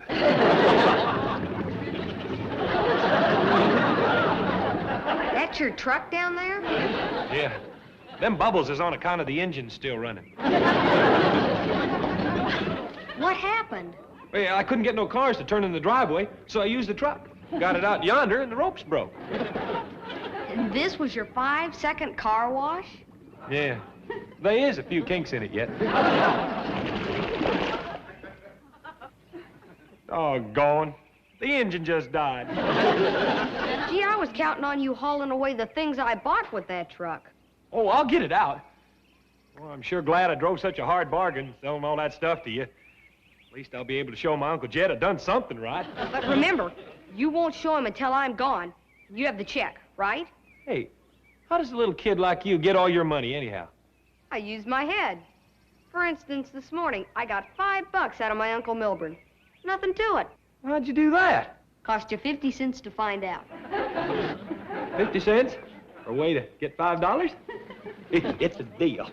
Pigeon, I mean, partner. Hey, Uncle Jed, Granny, I just found out the best way to make $5 you ever heard of. Well, what is it? I'll show you. I'll bet you $5 that in 30 seconds, your face is gonna turn blue. Jethro, I ain't a gambling man. Go on, Ched.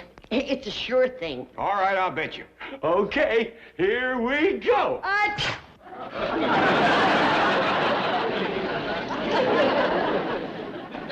All over my kitchen. How dare you come in here and make a mess like this, you big funnel brain! Hey, now, wait a minute, Granny. I didn't Hey, you big cabbage head! Granny! Jethro, I told you to stay out of trouble while Milby was here. What have you been up to now? Well, do you want to hear the good or the bad news first? I got a feeling either way I'm gonna need my switches. Now, maybe you come on right over here and sit down. Well, reckon we might as well get the bad news out of the way first. Well, it ain't that awful. It's just that I dropped the truck in the cement pond. Where's the switches? Stay right there, Granny. I'll fetch him. Hey, now, hold on.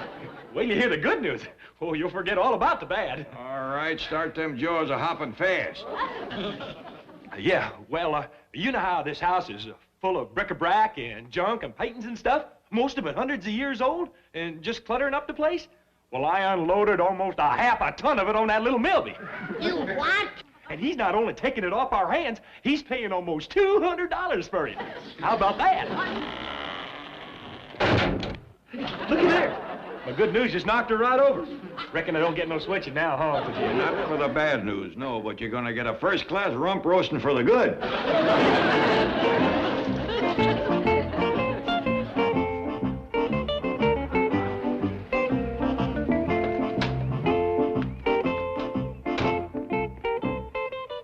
Hi, Uncle Milburn. Miss Hathaway. I'm glad you're here. What's going on here? What is this? I bought it for us. Every piece of fabulous antique.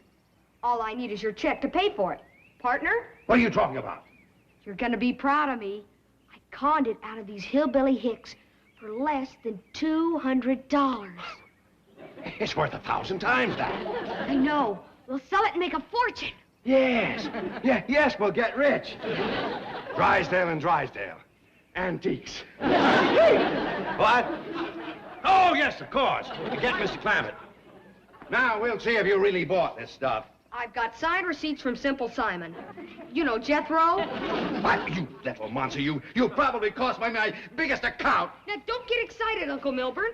How much do you want to forget the whole thing? This is something you've been needing all your life, and you're not buying your way out of it. It's gonna hurt you more than it does me. Don't count on it. He sure cleaned out the place, didn't he? I'm just glad we arrived before Milby resold everything. If the little fellow wanted it that bad, he should have asked. We'd probably give him most of the stuff. It's Jethro's fault taking advantage of a sweet little fellow like that. By the way, where's Jethro? He's out back trying to get the truck out of the cement pond. What's going on? Just disciplining my nephew, Mr. Clampett. I'll be right back and make amends for all this. Get in, Miss Hathaway. You must have spanked him good. We could hear him yelling clean inside. That's not what he was yelling about. He's used to spankings. I got him where it really hurts. What you mean? I took his money belt.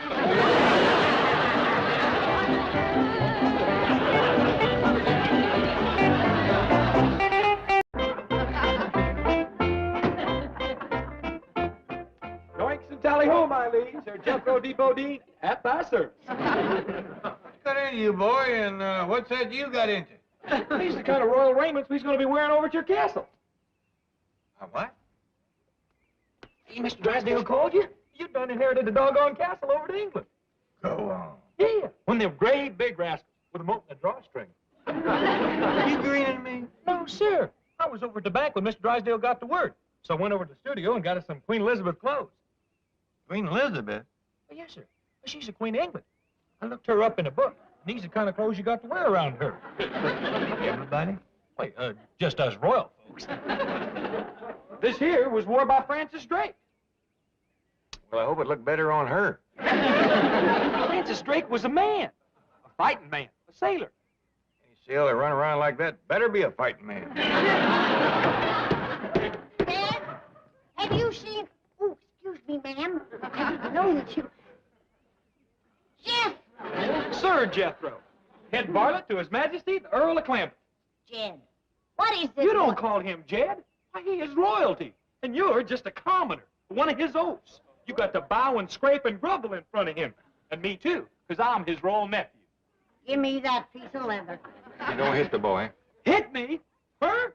Well, I'd have a throat in the dungeon like that. Oaths don't run around hitting members of the royal family.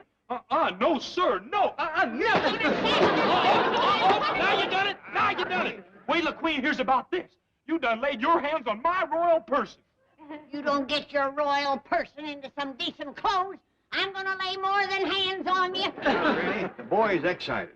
He got hold of some story about me inheriting the castle. Let's listen to what he got to say. I ain't listening to no nut that runs around in velvet bloomers and wears a woman's hat. These here is royal raiments. This here's what the Queen favors for her knights. What she sleeps in is her own business. Miss Drysdale just closed him. Is that you, Jethro? Forsooth and verily, my royal maid. Bend your knee to His Highness next to kin, you Saxon dog. What did you call me? Hey, when you gonna get it through your peasant head that you ain't got royal blood like us? Now, hold on, Jethro. But, Uncle Jed, it's true. I mean, sire, she's just your mother-in-law. She ain't blood kin to you like Ellie and me, but that makes her a vassal. She's got to do our bidding and walk 3 paces behind us. That's nonsense. No, that's all right, Jed. I don't mind walking behind Jethro. That's more like it, knave. And when we struts around the castle, she brings up the rear. That bring it up enough, or do you want another one? Ellie Mae, what did Mr. Drysdale say? Oh, he's on his way over. You done inherited yourself a castle. See? I told you. Quick, everybody. Let's get into our royal raiment. After you, Hope.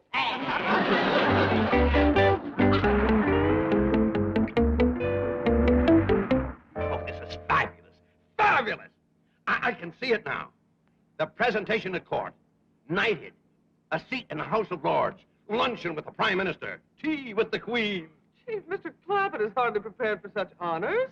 Not him, me. I'll handle things just like I do here. The Clampetts will stay at the castle. I'll be up in London, receiving the honors, banking the money. What money? From the tenants who live on the 10,000 acres surrounding the castle. Ooh, yes, sir. England, there's the place to be a banker. Somebody doesn't pay, wham, right into debtor's prison. Chief. Charging them, break them on the rack. Somebody gyps the bank, and you brand a big O right in the middle of their forehead. Overdrawn. Yes, sir. Jolly old England. They know how to handle deadbeats. Chief, debtor's prison and all such measures were outlawed 100 years ago. You're kidding. No. Well, just wait till I get to Parliament. I'll bring back the good old days. Now,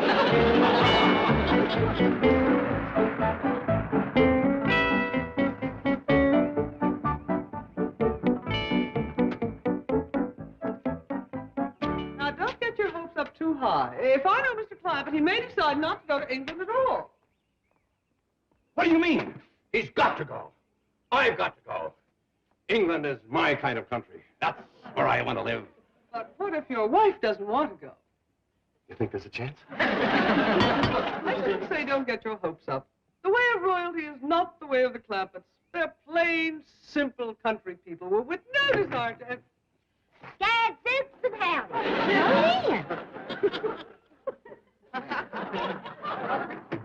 Royal cousin, some commoners is here. How you like my castle dress, ain't it pretty? Beautiful. Yes, but Ellie, they don't wear things. Quiet. Doggone! When you hear someone knocking at the moat, you're supposed to let down the drawstring. Tell me something. How do you housebreak an oath? Oh? I've done got her oath's clothes and everything, but she won't grumble worth shucks.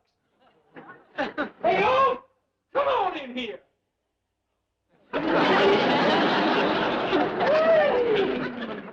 Jethro says if I don't grumble, the Queen is going to throw me in the Tower of London and feed me to the beefeaters. That is absolutely preposterous. See? I told you. No, I mean... Well, I can see there's a general misconception about modern-day England, which I shall clarify without further ado. Granny, there is no serfdom. You are not an oath. And Jethro, even members of the peerage no longer have the power to rule the lives of others. And Ellie Mae, these costumes are strictly for pageantry. And there is no debtor's prison, no torture for those overdrawn at the bank. Will you stop putting England down? You mean the Queen ain't going to feed me to the beefeaters? Of course not. Why, you? Oh, Jane, you done committed high treason against the crown and cited an oath. Your head is going to roll. You better hang on to yours, too. Don't you touch me, or the royal executioner will lop off your offended member. I am the head varlet to His Majesty, the Earl of Clampett. Oh, where is the Earl? He's up in the turret, putting on his royal raiment. Hey, Paul, we got company. Nah, not like that. By your leave, sire, two vassals beseech your audience. I ain't coming down wearing these fancy duds. Oh, please, Mr. Clampett. I mean your lordship. Grant us a boon. We humbly petition your royal presence. Yeah, come on. Thanks, Paul. Well, all right. This wasn't my idea. Hot dog. Now you're going to see some class.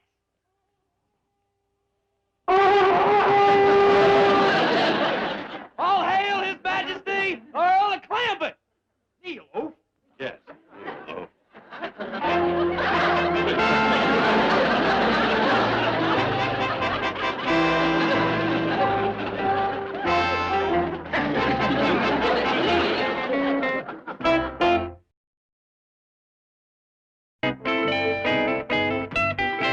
Trying to ruin my life, wreck my career, shatter my dream. I get the Clampetts all steamed up to go to England and claim their castle, and you destroy everything with your big money. Aren't you raving about? All I did was tell the truth. That's what I'm raving about. Get out. I know you consider this a great financial opportunity for you and your bank. But think about the Clampetts for a moment. Okay. Well, that's long enough. Now let's think about me and my bank. Be reasonable. You'll be in London in your counting house. But those poor, simple hill folk will suddenly find themselves cast adrift in a society so steeped in tradition, so rigid with protocol, they'll be completely lost. They won't know what to do or say or who to turn to. They'll turn to Lady Jane Hathaway. Who else? Oh, well, if you have someone... Lady Jane Hathaway. Me? You.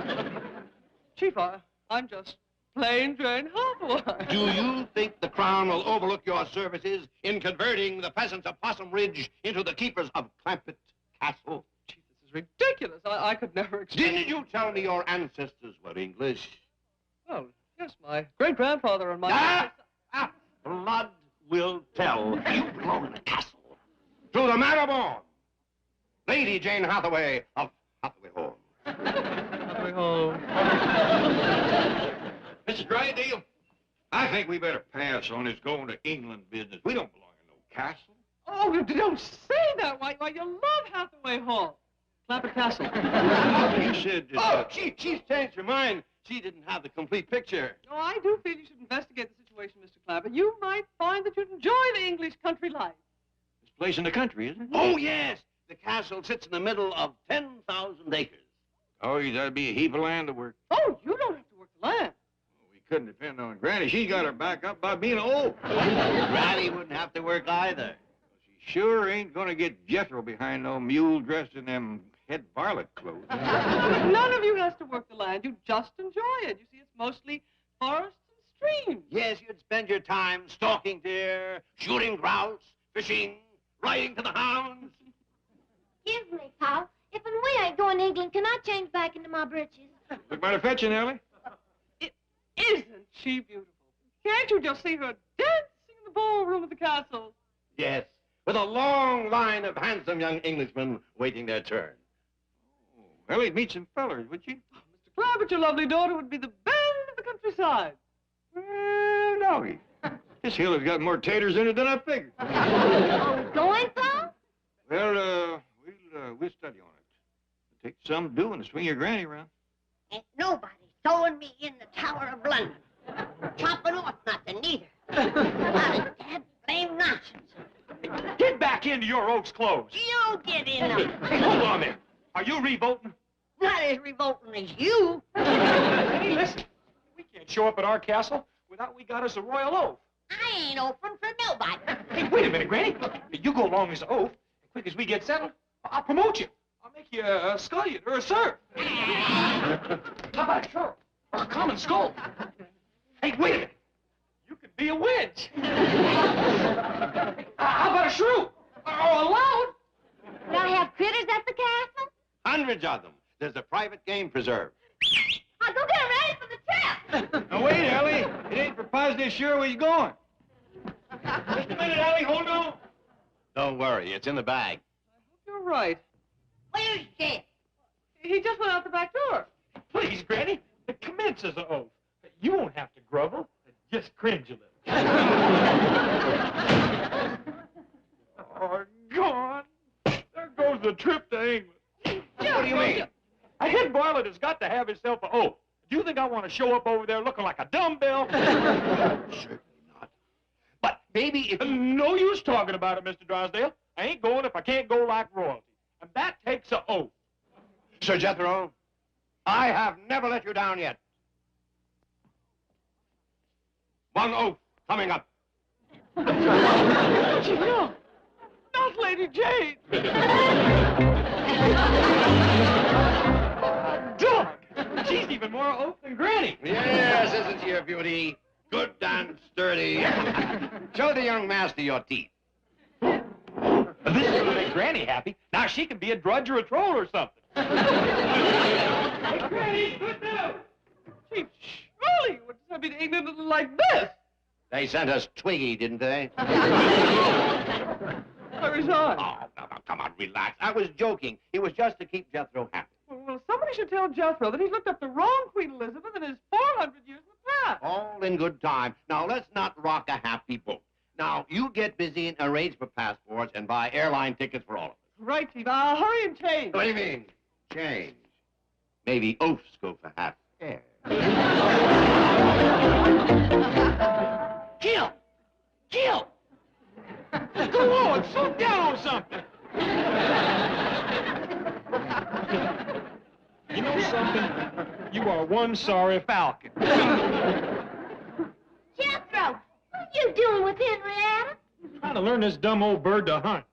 I'll put her down on the ground. She'll find all the worms she wants. I ain't hunting worms. Oh, never mind. I'm beginning to think you're as big a peasant as Granny. Who are you calling a peasant? What are you doing dressed like that? I'm going to the passport office with the rest of you. Not wearing royal raiment, you ain't. You give a drudge an inch and she takes a mile. Now, hold on. Jed says I'm just as good as the rest of you. He says I'm the royal Granny. He can't just say so. But there's got to be a ceremony. Did he take his sword out and drub you? Of course not. Then it ain't official. his to. Teen eater! Boy, if Queen Elizabeth ever finds out the shortcuts you peasants is taking, you... Oh, shucks. Kneel down, I'll do it myself. Paul! Paul! Come already! Jethro's done got a knife on Granny!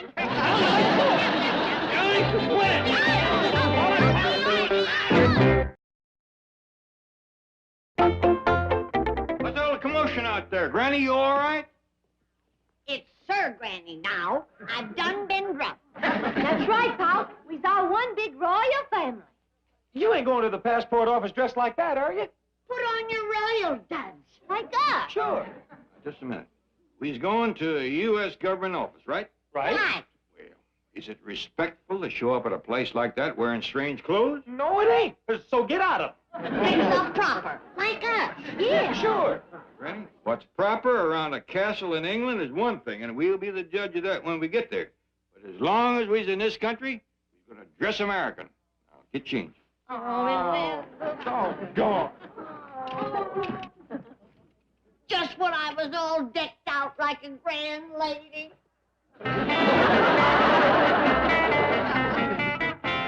Fine bunch of royalty.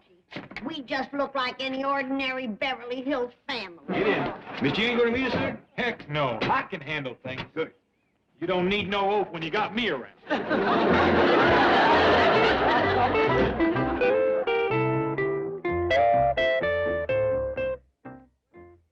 Howdy, is this the place where you get passports? That's, right.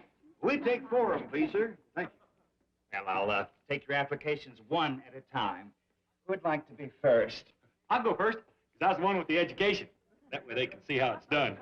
Fine. Raise your right hand, please. Swear the statements you're about to make to be the truth. Yes, sir. State your name, please. Jethro. And your surname? Sir Jethro. Sir Jethro. Yes, sir. Sir Jethro de Bodine, head varlet to the royal family. That's the royal family. Yes, sir. The big one is the Earl of Clampett himself. The girl is my royal cousin. And the little one, she used to be an oaf, but I done knighted her. I see. His Majesty didn't want us to wear no royal raiments till we got over to our castle. You have a castle. Yes, sir. One of them great big rascals with a wall around it and towers and dungeons and such. And bars on the windows. Sure. Lots of attendants. A castle ain't a castle without its crawling with varlets and trolls and churls and such. And keepers. Sure.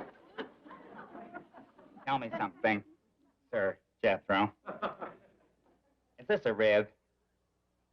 No, sir. That's a nose. Oh, my goodness. You can't catch me on questions like that. I studied to be a brain surgeon. A brain surgeon. Yes, sir. Ain't that right, Uncle Jeff? What's that, boy? Pretty near become a brain surgeon, didn't I? That's right. He was tore twixt that and being a fry cook. Oh, I get it. Where's the hidden camera? You guys really have me going there. Come on, where's the camera? Do we need any makeup? Right here, huh? Hi, Alan. Love your show. Great bunch you got together. Hey, mister, you gonna give us our passport?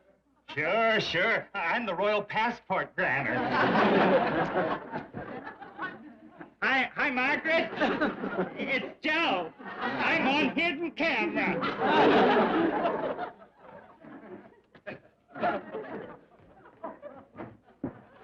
Hi, kids. It's Daddy. I'm on television. He acts like he saw it on Hidden Knot. Listen, you. Come down from there. We're busy. Oh, a miniature. One of those little Japanese jobs. I ain't neither. Hey, Alan, you really had me fooled. The good side. We'll come back another time. You get some rest. Sit down and put your feet up. So long. Bye.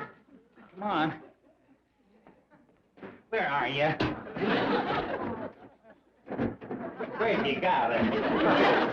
You're in some place here, Alan. He's the U.S. government. I'm kind of glad we was going to England.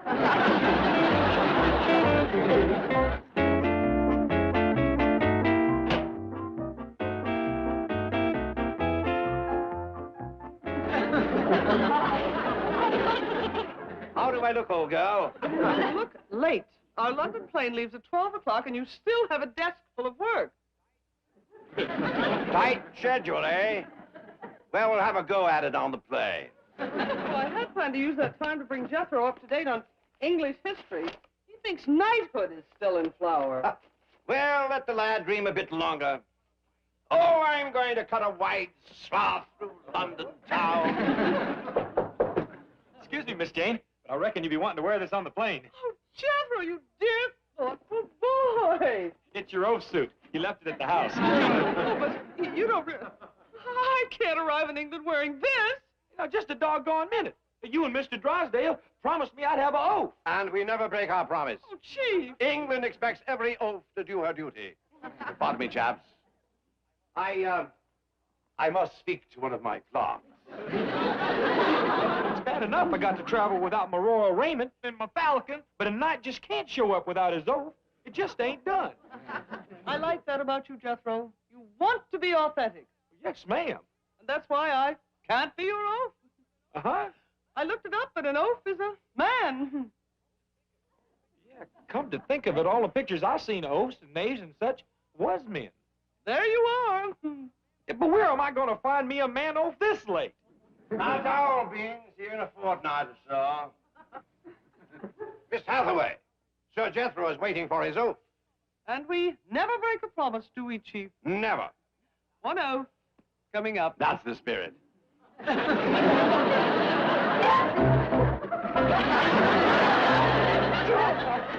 got me a real sure off, buddy. Go. Let's go. Now, Jethro, wait. You don't want to be seen with me like this. I just spent $500 for that beautiful English outfit. Now, can't let that go to waste. How about it? Yeah, you're right. Let's go. You look fine, Granny. Sure there's no light showing through, Ellie. You wearing 6 petticoats. Well, a woman has to be special cheerful in England. I hear the sun never sets there. Jethro back in? No, he ain't. And if he makes us late, I'm gonna throw him to the beef eaters. Hip, hip. Well, let's go, chaps. I told you he wasn't going to put on no airs. Oh, I'm just wearing this to please Mr. Drysdale. He don't want it to go to waste. Where is Mr. Drysdale? Him and Miss Jane is going to take a later flight. How come? Well, like he says, wouldn't do for no oath to be seen getting off the same plane with us royal folks. The last time, I'm telling you, we ain't going to put on no airs. Don't worry. I understand.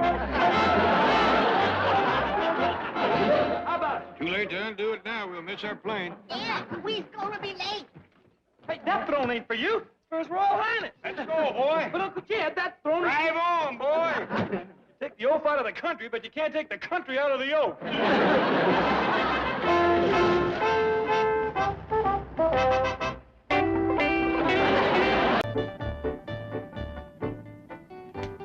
Hot dog, we's on our way to London now. Sit down, Jethro. You rocked the airplane. Sure wish Mr. Drysdale and Miss Jane was along. Me too, Ellie. We're going to be strangers in a strange land. Will y'all stop worrying? You're traveling with an educated man. You only graduated to 6th grade. Ellie, you can't fall 12 years of schooling. Did you learn anything about England? Are you kidding? I studied 2 years of English. Think you can find our castle? Of course I can, Your Royal Majesty. Don't call me that. But, sire. Shh. Told you I don't want to put on no airs. Okay, then I'll just call you Si. Is everything all right here? Finest frogs here, ma'am. He just talks country like that when he's around you peasants. Actually, that there is His Royal Highness, the Earl of Clampett. Oh, and the 2 ladies? The young'un with the yeller hair, that's my royal cousin. And the little'un with the big mouth, that's the royal granny. I'm His Majesty's head varlet, Sir Jethro de Bodine, Knight of the Round Table. He's heading for our castle. I see. I reckon you think it's kind of funny that I ain't wearing no armor, or toting a falcon, or leading a oaf around on a leash, huh?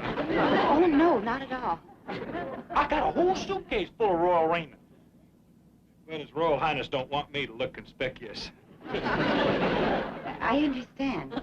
You want to sit down and talk? Well, there's 2 seats that was being held for Mr. Drysdale, the royal oath, and his secretary. But he said they don't allow oaths on this flight. But I reckon you know that. Oh, no, it comes as a complete surprise. He's flying over later, quick as he gets his oath suit broke in. Chief, I brought your clothes. Where are you? Anybody with you? No, I'm quite alone. If you weren't a traitor, you'd be wearing this. If you weren't chicken, you'd be on that plane. Like this? Well, at least the Clampetts wouldn't be alone with Sir Jethro as their leader. Oh, they're all right. I've got a friend at the airline keeping track of them. Besides, the flight they're taking lands only once in San Francisco. Then non-stop to London. So what can happen? Hello? Oh, Jim! How's my royal family doing? Hey, what? No. Well, find them.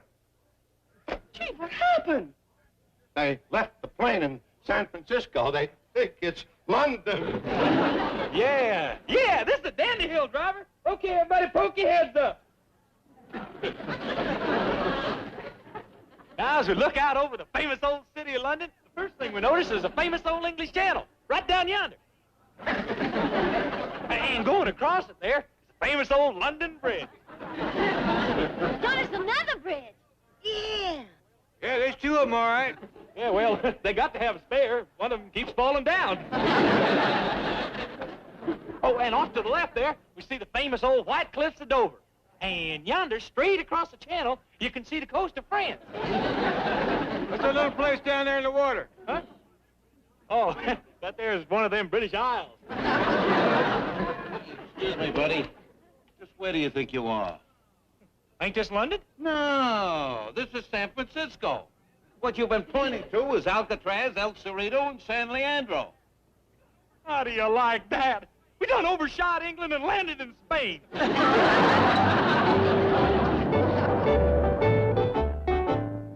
Welcome back. Oh, thank you, ma'am. I'm sorry you had to wait for us. Oh, we're glad to do it. Where were you? The royal nut there was showing us the White Cliffs of Oakland. Good ride the boy. Well, he thinks he's so all-fired smart. Yeah, and he didn't know London from San Francisco. Well, it just so happens they both look a heap alike from the air. They both got 7 hills. I believe that's Rome. Huh? Where? I always wanted to see the pyramids. My mistake. Look, it's almost dinner time. How about some food? Well, help yourself, honey. We got a whole basket full there. Granny brought along everything from sapsucker giblets to possum shanks. We have the finest food in the world on this plane. Well, thank you. Partial possum shanks, are you? Nobody cooks them better than Granny. Dig in, honey. There's lots of pone and sorghum in there, too. What I meant was, you didn't have to bring all this food. Ha! You ain't never took a trip with the royal mouth there. Hey, now listen, Granny. Don't get started, you 2. Well, the head varlet ain't taking no more insults. She don't know her station. I don't know my station. Who got off in San Francisco? Now, wait a minute, Granny. Now, that's enough. Sorry, ma'am. Help yourself to Granny's victuals and invite the others if you like. Yeah, we'll have a picnic. Well, you see, we didn't know you were going to bring all this food, so we have complete dinners ready to be served. They're included in the fare. Hear that, youngins? We're going to have a fair. A pizza picnic? You gonna have sideshows and freaks? If you ain't, you can borrow ours. Wait till we go to London. You're gonna be flogged through the fleet. Sit down, Granny. Excuse me. Why don't you get up and help the young lady? Just a minute, ma'am. I'll help you. Oh, thank you, but I have help. Well, it ain't that, ma'am. You see, I'm the royal taster. Royal taster. Yes, ma'am. You can't give His Highness and them no victuals without I taste them first. Very well, Sir Jethro.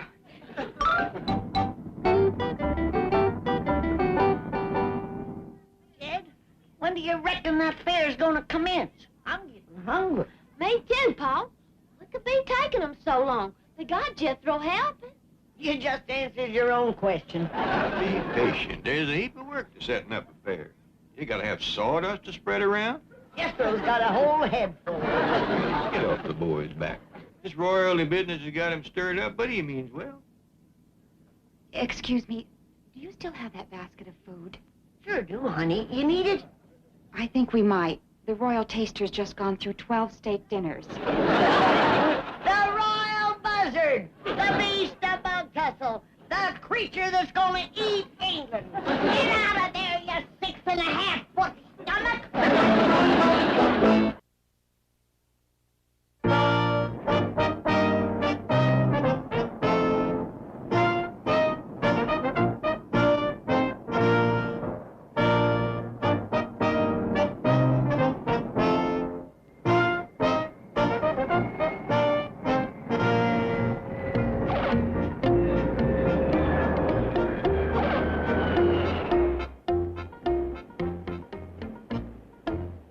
Excuse me, this is London Airport. Yes, ma'am. We're just waiting for Jethro. The human silo is changing clothes. Yeah, he's way plumb out of Mr. Drysdale. There he is. Come on, boy. I hate getting off the plane like this. I sure don't look like no knight. How about the morning after?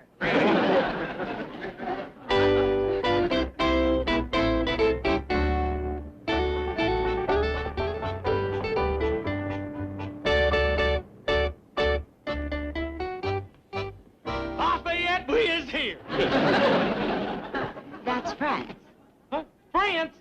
Hey, y'all, come on back. We done overshot England again. No, I meant... Well, never mind. This is England. Are you sure about it this time? Absolutely. Well, it's been nice meeting you. Hey, come on out to the castle sometime and see me when I'm wearing my armor. Thank you. Hey, have you ever been a damsel in distress? Yes, for about 6,000 miles. I beg your pardon. Are you by any chance Mr. Clampett? Yes, sir. Jed Clampett. Mr. Drysdale telephoned and asked me to meet you. I'm Cedric Giles Evans of the firm of solicitors representing the estate of your distant cousin, the late Marcus. Well, I'm very pleased to meet you, Mr. Evans. This here is Granny and my daughter, Ellie Mae. Howdy. That is? He says that my cousin Marcus is late. He's deceased. Oh, well, he's in luck, because Granny's a doctor. What kind of disease has he got? Well, I'll have to figure that out, Ellie Mae, when I examine him. Thank goodness I brought my medical supplies with me.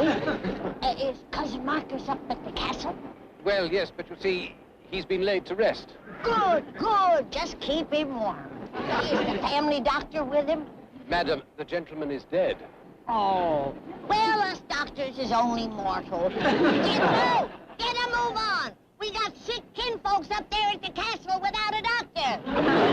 Now, don't you worry. Granny has pulled folks through everything from thrush to dropsy.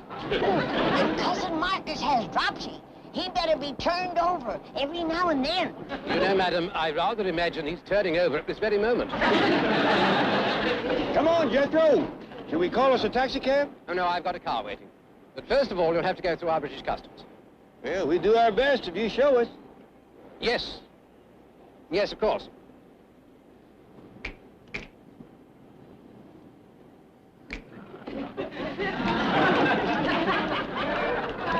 What are y'all doing? Well, this here's a British custom. That ain't British, it's Spanish. Right?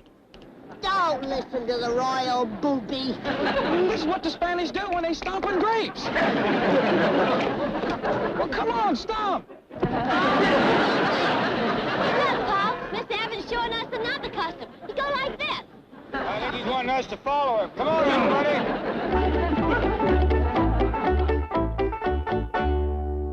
Now then, madam. The inspector here says that you refuse to open your luggage. If you state here, you have nothing to declare. Well, I've changed my mind. I declare that you are the nosiest bunch I've ever seen. That's why we're here. This is British customs.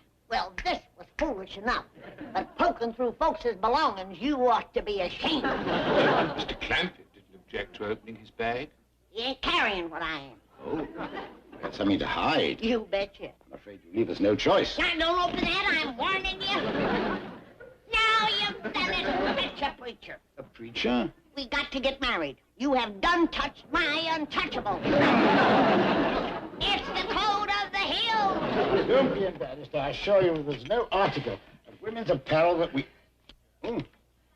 What do we hear? That's my nightgown. Ain't nothing sacred to you, you wicked man. What's this? That's my doctor's bag. You're a doctor? Been one for 60 years. Got a patient waiting for me right now. Jed's cousin Marcus. He's laying up there at the castle with a bad case of bronchitis. Be careful, them are my medical supplies. What's this? That's a buckeye. And that's snake wart, dog bane, horse mint, skunk oil, wahoo, buckbrush, Jimson weed, spider web, cat hair, everything a doctor needs. You were an MD. That's right, mountain doctor. And, what might this be? That might be buttermilk, but I wouldn't light no match to see.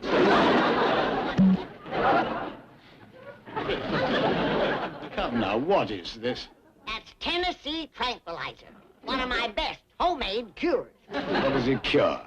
What do you got? Madam, I'm afraid my government would not approve of this homemade cure. I ain't too happy about it neither. I mean to say, I cannot permit you to bring it into the country. You should have emptied this jug before you boarded the plane. If I'd have emptied that jug, I wouldn't have needed no plane. See that these medical supplies are impounded? Yes, sir. Now, wait a minute. I need them things. Granny? You still in here? Oh, come in, Mr. Clampett. This is our chief customs inspector. Howdy. How do you do? I'm Chumley. No, he ain't, Jed. He's mean. Cousin Marcus is laying at death's door, and he's fixing to pound my jug and stuff. I wouldn't pound that jug if I was you. We could all be laying at death's door. That stuff will blow stumps. We only plan holding these supplies pending inspection. Don't believe him, Jed. He's a man of loose morals. It's true, Jed. He's a regular rip. Why, he flung open my bag, fondled my flimsies, and then wouldn't call a preacher. The cold of the hills don't hold here. It holds in the four corners of the earth. I say throw down on him with your shotgun. No, that ain't no way to commence a visit. Well, at least whoop him and get my medicine back. Granny, I hear tell that London is a right good-sized town. You ought to have at least one drugstore. There we are. Sorry for the delay. No harm done. No harm done. If Cousin Marcus dies, he's to blame. And if that happens, you're gonna catch it, you fresh young whippersnapper. Young whippersnapper. Madam, I'm a sexagenarian. You hear that, Jed? He admits it. Shame on you, Doreen. Get me to a drugstore. I said get me to a drugstore. Be quiet, Granny.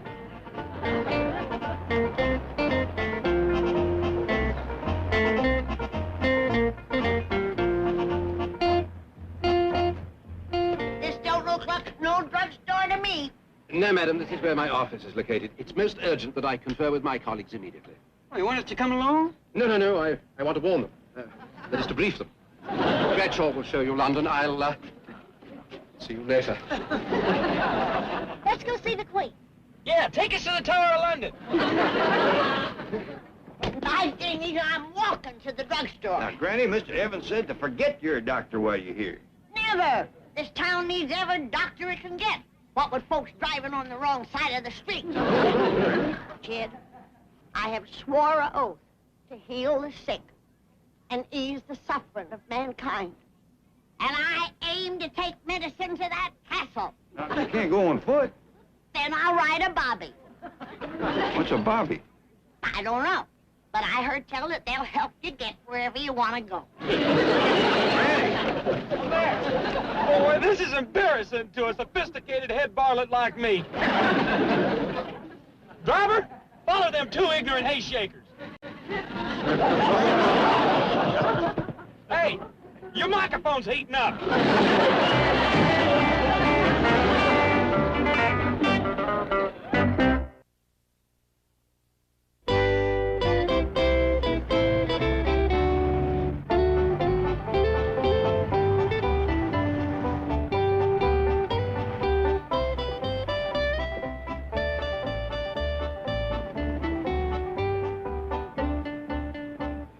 Are you sure this is where you buy medicine? Positive, sir.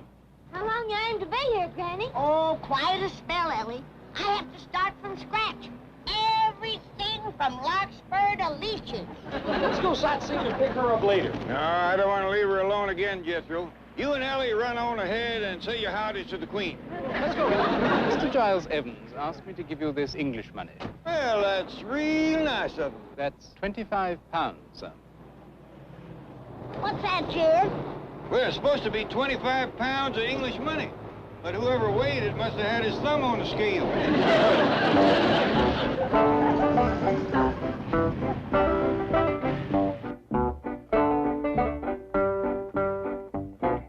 Madam, good day, sir.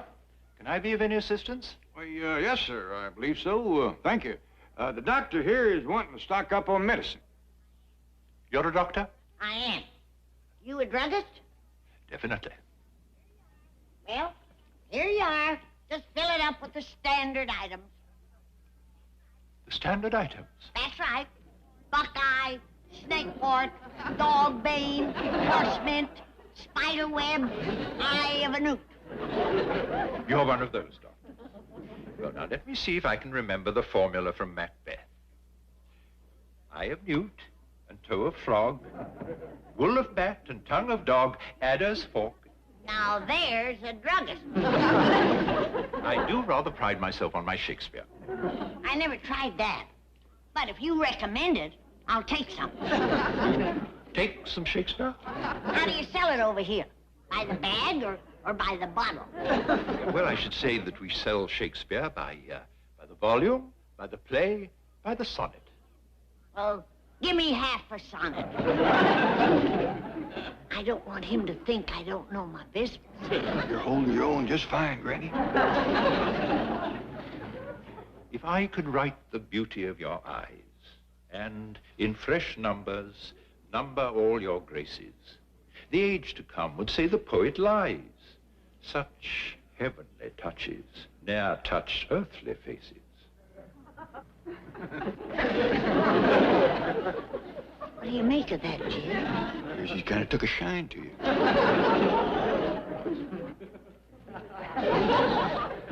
Let's get back to my Shakespeare. Shall I compare thee to a summer's day? Thou art more lovely and more temperate. Rough winds do shake the darling buds of May, and summer's lease hath all too short a date. He just can't get his mind on business. Told you, Granny, that rascal's took me. Glad you're with me, Jed. He's kind of bold. Tell you what, I'll take a whole sonnet of that Shakespeare. May I suggest some Venus and Adonis? If it's good stuff. Touch but my lips with those fair lips of thine. Though mine be not so fair, yet are they red. The kiss shall be thine own, as well as mine. Why don't you take a walk, Jed? What about your duty to Marcus? Who? Cousin Marcus laying sick in the castle. Your patient. Patience I can get, Jed. But at my age, suitors are kind of scared. I'd best stay. Doggies, if I don't think we got a hold of another one of them sexagenarians.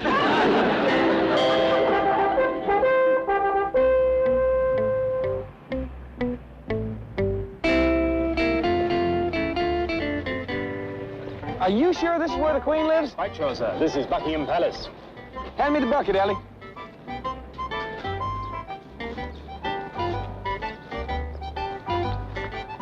What you fixing to do with that water? I'm fixing to make my fortune, that's what. Well, all you're liking is the bottle. Ellie, man, ain't you never read no history? This is how Sir Walter Raleigh become famous. What you mean? Well, one day, Queen Elizabeth come sashaying out of the palace. There was this here puddle. Well, quick as a wink, Sir Walt took off his coat, laid it on the puddle for the Queen to walk over. Well, she was so tickled, she hauled off and gave him Virginia. Virginia, huh? Thank goodness there's one intelligent member of this here family.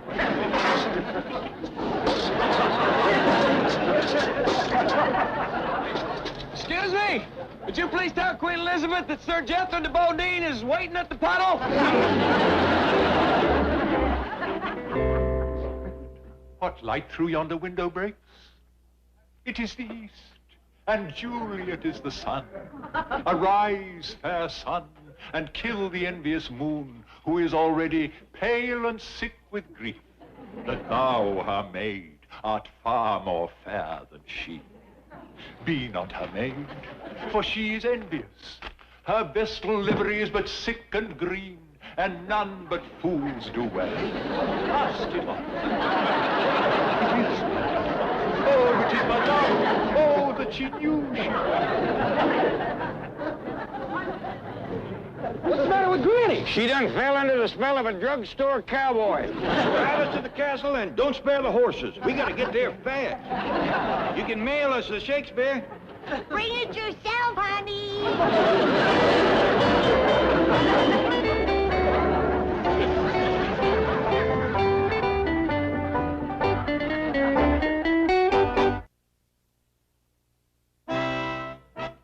I say, do tune in next week when the Beverly Hillbillies move into this 600-year-old English castle and bring knighthood back into flower with a bang. It takes more than that to discourage Sir Jethro as he sets forth to quest for dragons. Look out, Jethro, you got your pole sideways. Meanwhile, beautiful Ellie Mae becomes a damsel in distress. Help! Save me! Granny becomes a doctor in distress. Mr. Drysdale becomes a banker in distress. Because there was a young lady calling, "Help, save me," and another lady screaming murder. Quick, to the castle. Come on, you dragon! England survived the Spanish Armada and the Nazi Blitz. But can she survive the Beverly Hillbillies? Be at your tellies next week at the same time. Really, me. Take to that girl's finishing school. I reckon you ain't much interested in school. You'd rather be chasing a raccoon up a tree, wouldn't you? I'm afraid Ellie would, too. Oh, hello, Granny. Did you get her into a dress? I did. Got her hair up in braids, too. I kind of favor Ellie Mae's hair hanging down nice and loose and pretty. Oh, kid, she's commencing to school. And a schoolgirl should wear her hair in braids. How come? That's so the boy that sits behind her can stick her pigtails in the inkwell. That's how they get acquainted. Might work all right back in the hills, but here in the city, things is a mite different. Boys is boys and girls is girls, city or country. I'll bet you Ellie Mae has a boy toting her books home tonight. I'm afraid not, Granny. You see, in the school where Ellie's going, there ain't no boys there. What kind of a fool school is that? I want Miss Drysdale here. It was her idea. I might have known it. That woman is a troublemaker. She never did cotton to us living here, and she's up to something now. I'm gonna learn her to mind her own business. Now, hold on there. Hold on. Back up. Sir, Miss Drysdale done Ellie Mae a favor to get her into that school. That's what you call a girls' finishing school. Without any boys, I don't know how they even get started. Well, here I am, Paul. Ellie Mae, you are prettier than sunup. And you want to waste her on a school full of girls. Come on in and see yourself in the looking glass. Paul, do I have to wear a dress? Ellie Mae, that's the dress that your Aunt Pearl made for you. Hey, this is all handwork, Ellie. Pearl spent 4 weeks on this. And 50 cents in cash. Ellie Mae, you just be thankful. Why, there won't be a girl in that exclusive finishing school with a dress like this. I like the lunch I fixed for you. I even throwed in a soup prize for the teacher. A nice, big, fat, baked old possum. Swimming in gopher gravy. I tell you, Ellie Mae, you're gonna cut a wide path through that school. Paul, why can't I wear my regular clothes to school? Because this is Beverly Hills and girls is just... Jed Clampett speaking. Oh, howdy there, Miss Drysdale. Well, yeah, she's just about ready to go now, but she's wanting to wear her old pants and shirt, and I told her that... Yeah. Well, that sure is going to pleasure Ellie. Well, thank you, Miss Drysdale. Bye. Miss Drysdale said it'd be just fine for you to wear your old pants and shirt to that exclusive finishing school.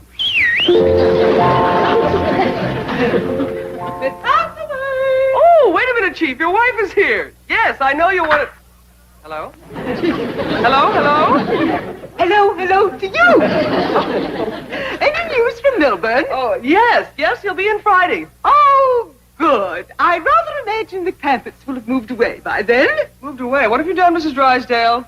Only what you and Milburn have been urging me to do. Be helpful. I recommended a school to Mr. Clampett for his daughter, Ellie Mae. Oh, well, that was very nice. What school?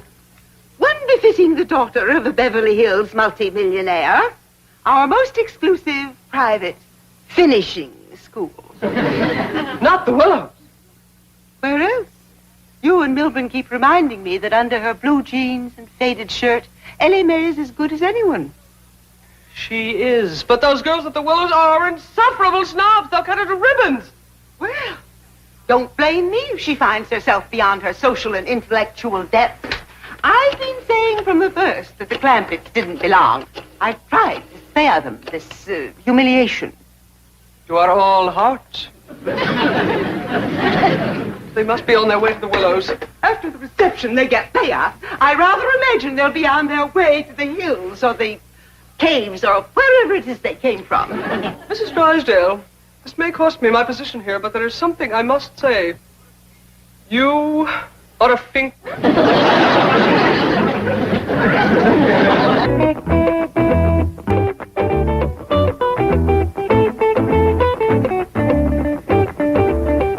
Cynthia, I still do not approve of your attending school in such casual attire. None of the other girls are wearing slacks and sweatshirts. Oh, Mama, relax. The other girls look to me to set the pace. Tomorrow, everyone will be wearing mixed sweatshirts. And then, of course, I shall switch to chinchilla. Do you want Mother to go in and help you enroll, dear? Oh, no, darling. I'm taking the same subjects as last year. Golf, fencing, tennis, riding, history, and water skiing. Do try to stick with it this time, Cynthia. You're becoming a finishing school dropout.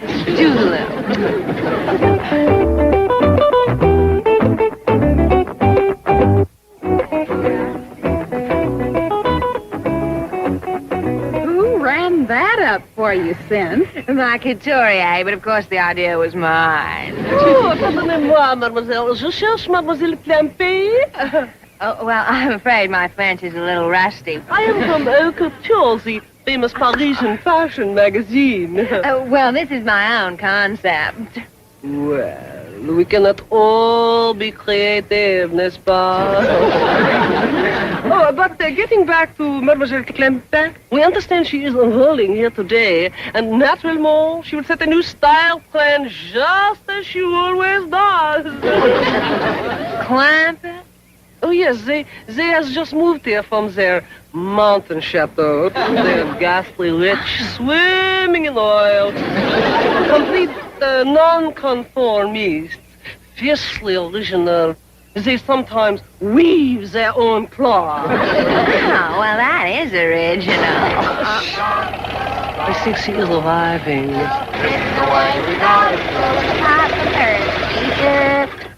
In that old trunk? That must be part of the overall motif. She spares no expense to create thoughtful effect. Well, there you are, Ellie. Want us to go in with you to see you get a good desk? I'll be all right, Pop. I see Miss Jane up yonder by the porch. I bet you Miss Drysdale sent her over to see Ellie feels at home. She's just wearing blue jeans and a shirt and a rope for a belt. A basic, how understated, how zen. She looks like a hillbilly. Voila! You have given this new vogue a name. It will sweep Paris like wildfire. I'll get my sketch pad. Here's your possum, Ellie. And remember, when you give it to the teacher, don't slop no hot gopher gravy on her. I won't, Granny. Bye-bye, Ellie. Bye, Ellie. Bye, Ellie. Bye. Learn your cipher, Nellie, and be a good girl. Bye. Cynthia, she's carrying a bucket. Yes. It's the ultimate simplicity in purses. Next week, Jackie Kennedy will have one. Here she comes now. I do hope she will remember me. It would be such a thrill. Well, hi there, Miss Jane. Sure is good to see you here. She remembers me. Mademoiselle Clampett. C'est si ravissant. C'est aussi grand honneur. Gosh, almighty, I can't figure a word you're saying. That's what I call total effect. She has even mastered the accent. S'il vous plaît. Vous êtes formidable. Howdy there, Miss Jane. Ellie Mae, you didn't spend no time at all at school. Well, I know, Paul. I met just one girl, and then Miss Jane said we'd ought to leave. Well, I thought it best. Ellie Mae, you didn't give the teacher her possum. Well, Miss Jane wouldn't let me. What? Oh, well, you see, Granny, there are a dozen teachers, and I was afraid they'd fight over it. Well, she's right. One possum wouldn't hardly feed no more than 2 people. That's right. I'll get busy, and tomorrow I'll bake you 6 possums. Miss Jane said I hadn't ought to go back tomorrow. Why not? Well, You mean Ellie Mae ain't good enough for them other girls? Oh, it's not that. Let's hear the truth now. Well, if you want the truth, they are not good enough for her. Ellie Mae, don't you listen to that kind of talk. Miss Jane, we don't hold with some folks thinking they's better than others. Mr. Clampett, not everyone feels that way. Anyone can get a spiteful spell now and then. Yeah, now you take Miss Drysdale. For a time there, she was treating us like we was polecats at a picnic. Yesterday, she turned real nice, and she told me about that school for Ellie to go to. See, this is going to take time, and I must get back to the office now. Don't let Ellie Mae have anything more to do with those girls at the Willows.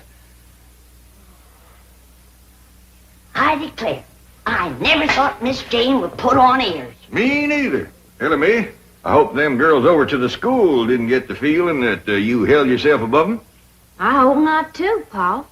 Why don't you invite the whole kit and caboodle of them over here for a possum supper? Granny, I just met one girl, Cynthia Fenwick.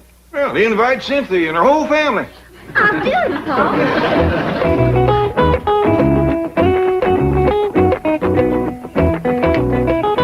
Oh, Cynthia, darling. Hi, Mommy, darling. Homework tonight, forehand bowling. Cynthia, the most ghastly person has been phoning for you today.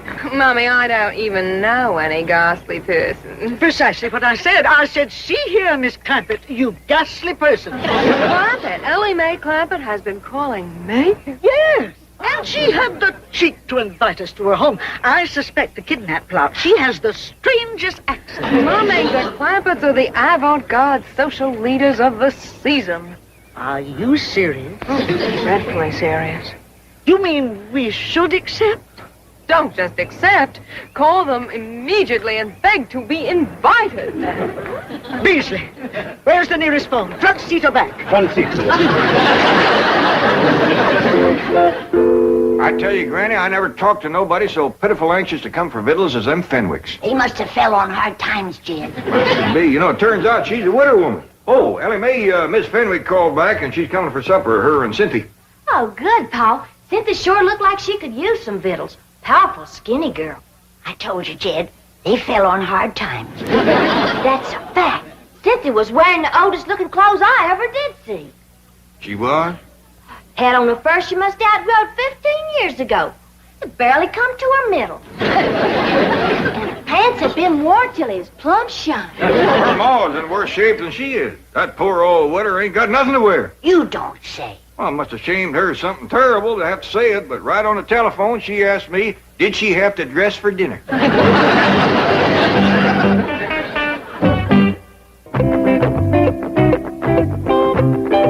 Cynthia, I have always tried to indulge your every whim. I've been a very generous and I've been a very understanding mother. But I refuse to go to dinner in blue jeans. Oh, Mommy. Either we go dressed in the height of fashion or I shall hold my breath until I turn purple. I think how that will go with this orange peignoir. But dear, They're not showing blue jeans, not in Vogue, not in Harper's, and every couturier we've called has hung up on us. Now, how can they be fashionable? Because Ellie Mae Clampett has decreed it. Think of it, Mummy. We can wear them before Princess Grace and Jackie Kennedy. Ooh. Are they going to be at the Clampetts dinner? No, Mummy. Neither will we unless I can find some blue jeans. I best call Ellie Mae and explain why we're running late. Why, sure, Cynthia. You and your ma just take your time. That's all right. Bye. Paul, you sure was right about them folks being hard up. They's gonna be late because they can't find clothes to wear. Ellie Mae, you're thinking about the same thing I am. Take 'em some of mine. I'd have done it in a way that don't rob them of their pride. Jethro, I want you to drive Ellie Mae. She's going over to Fenwick's to take him some clothes. Oh, yes, sir. Oh, they can have some of mine, too. Mine, too? That's the spirit. Come on, Jethro.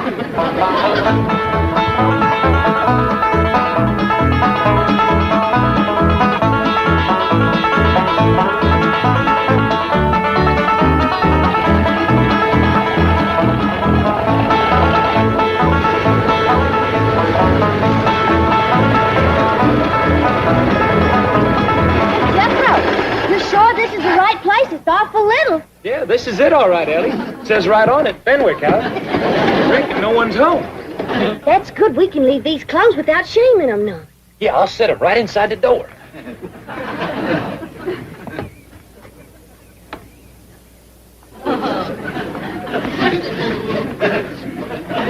Look at Ellie.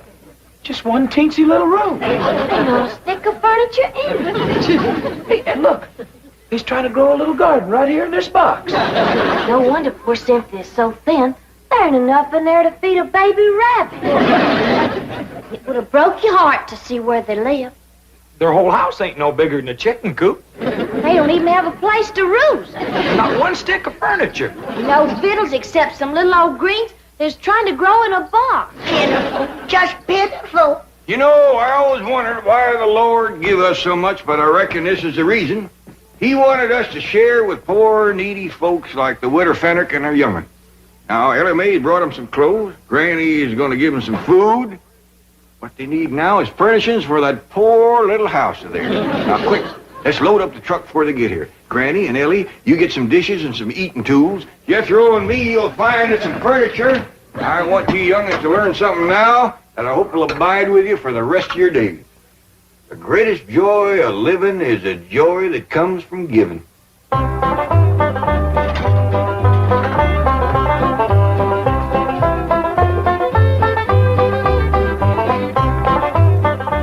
It worked. They're moving. The Clampetts are actually moving. You sure you only got room for one bed, Jethro? Just barely. Reckon it'll be big enough for the both of them? All I hear from Ellie, that Cynthia Fenwick is so skinny you couldn't hit her with a handful of corn. Mr. Clampett! I thought I saw you moving things out. I hope you're not angry over Ellie Mae's experience at the Willows, but apparently it did open your eyes. It sure did. We didn't know there was people like the Fenwicks in Beverly Hills. The Fenwicks? Did Ellie Mae meet Cynthia Fenwick? Yes, ma'am. That's how come we's loading all this stuff up on her. Jethro. No use robbing folks of their pride. He's right, Jethro. The less said, the better. Just load up and go. We's hurrying quick as we can. Let me help. Yeah, that's mighty neighborly of you. I'll go see how Granny and Ellie's getting along in the kitchen.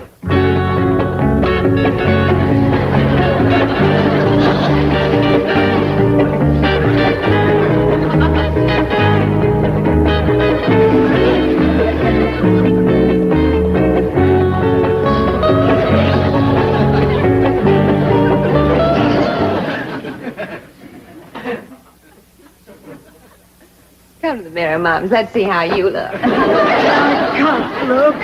I just can't. Don't be silly. Now, here's your bucket. Bucket? Well, it's part of the Clampett look. Now, of course, you must picture your hair in braids.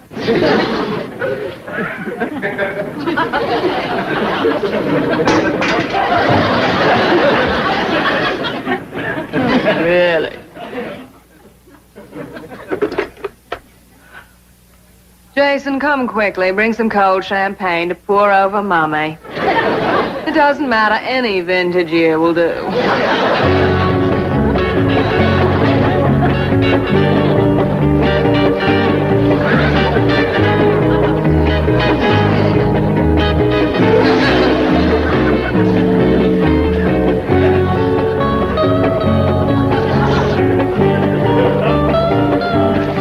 My doggies, I never seen a woman so overcome with the spirit of giving as Mrs. Drysdale. She's still toting things out. I wish she'd get the spirit and start giving some of her own things. If she don't let up soon, I may hint about that. Jed Clampett speaking. Oh, howdy there, Miss Cynthia. Y'all coming over today? Well, I'm afraid Mummy's not well. Might we have a rain check? Why, you betcha you can. Just a minute. Granny, you going to rain tonight? All the signs point to it. Granny says yes. You'd best keep your maw inside and in the dry tonight. Yes. Well, I shall. How about tomorrow? Just a minute. How about tomorrow, Granny? Fair and sunny. Granny says tomorrow be fine. You all come over and spend the whole day. Oh, thank you, Mr. Clampett. Thank you and bless you. We are so deeply grateful to you for your kindness and understanding. Well, I'd really just love to say more, but Mummy's fainted and I must attend to her. Well, yes, ma'am. You do that. Them Fenwicks is so overcome by that little show of kindness of ours that Cynthia just about bawling and the widow fainted dead away. Jed, you best come see the Mrs. Drysdale. I'm afraid she's going to strain something working the way she is. Yeah, I'll tend to that, Jethro. You get the truck under cover before it rains. Ellie, we gotta get upstairs and close them windows.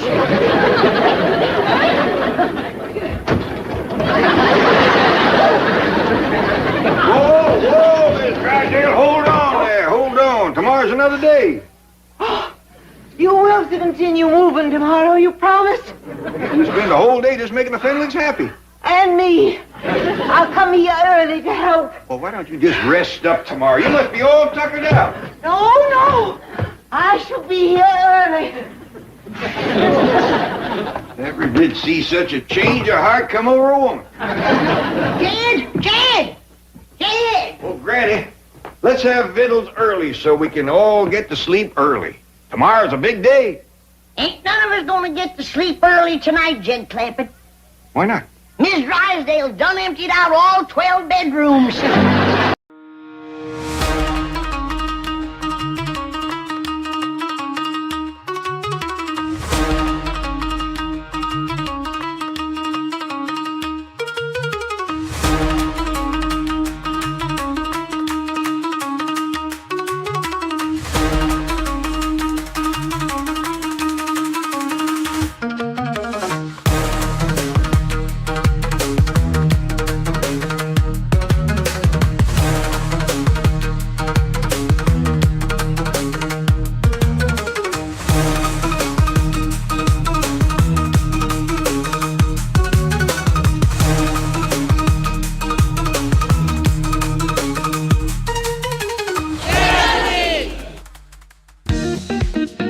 দর্শক, আমি আজ এসেছি বরিশালে, আর বরিশালে এলে বরিশালের মিষ্টি এবং ইলিশ এই দুটো না খেলে আসলে আমার একেবারে জমেই না। তবে বড় কথা হচ্ছে আমাদের প্রতিযোগীরা এখানে আসলে অনেক রকম খাবার নিয়ে এসেছে এবং প্রত্যেক প্রতিযোগীর একটি স্বপ্ন, সেটা আমি প্রতিবারই বলি, তা হচ্ছে তারা হতে চায় সেরা রাঁধুনি।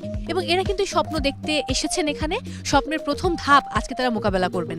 যারা জয়ী হবেন তারা চলে যাবেন ঢাকার গ্র্যান্ড অডিশনে। কথা বলবো প্রতিযোগীদের সাথে, দেখি তাদের কেমন লাগছে। কি নাম আপনার? শাফরিন নাইমা। নাইমা, আপনি কি রান্না করে এনেছেন? আমার পিঠার নাম হচ্ছে চালতা ফুল পিঠে।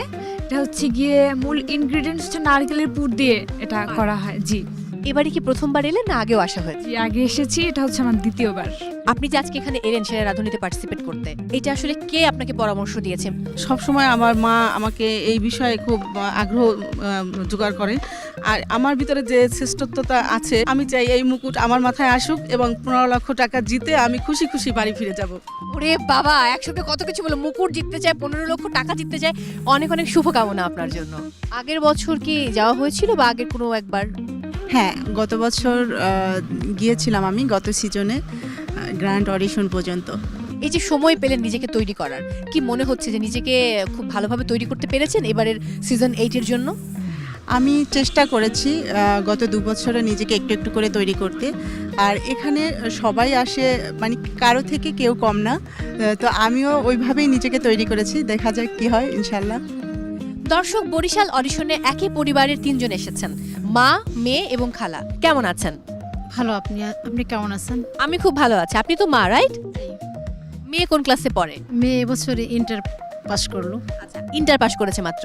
সো আপনি কতটুকু কনফিডেন্ট?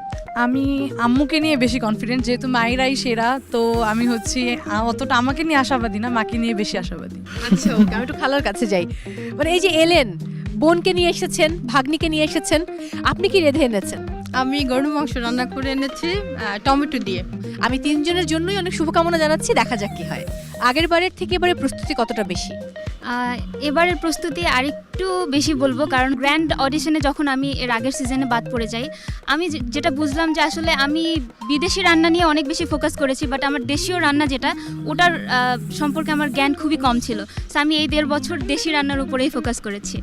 এবার কি রেসিপি নিয়ে এসেছেন? এবার হচ্ছে আমি বরিশালের কথা চিন্তা করে দেশীয় ফুডের সাথে বিদেশি ফুডের ফিউশন করেছি। অনেক অনেক শুভকামনা।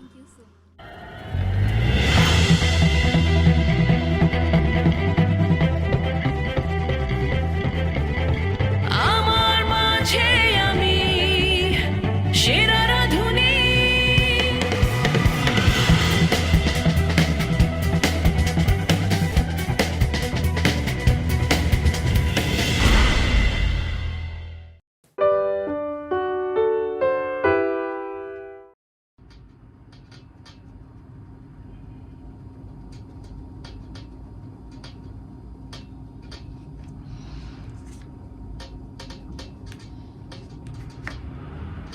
Ở phần tròn của các cái ngọn tóc này nó rất là nhỏ thôi, nên là các bạn nhớ tô cẩn thận nhé.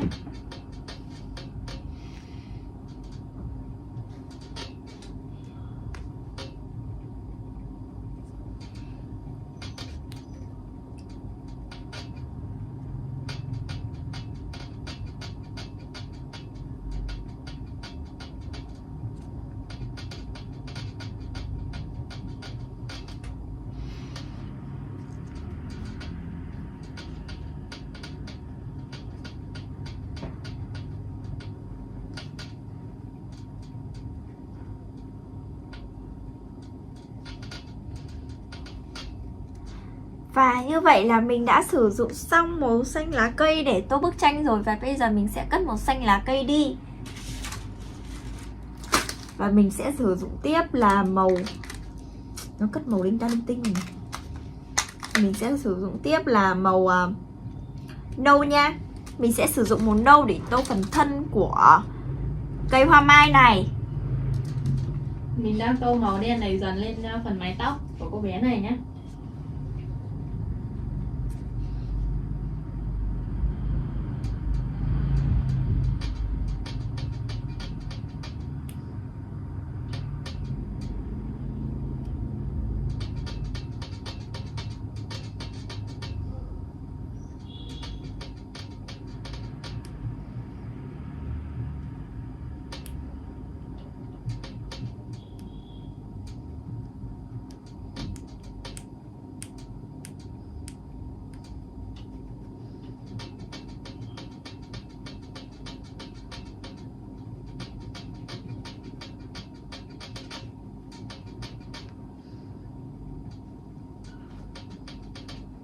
Máy tao gì? Sao nghe tiếng gì? Gọi. Đợi tí. Và mình sẽ sử dụng tiếp để tô lên cái cành cây bên này nhá, phải không? Sao tao nghe thấy mà. Chết rồi, ma rồi, linh miêu đấy. Quỷ cỏ đi sao? Đây là có chó mấy? Tao này. Mệt quá.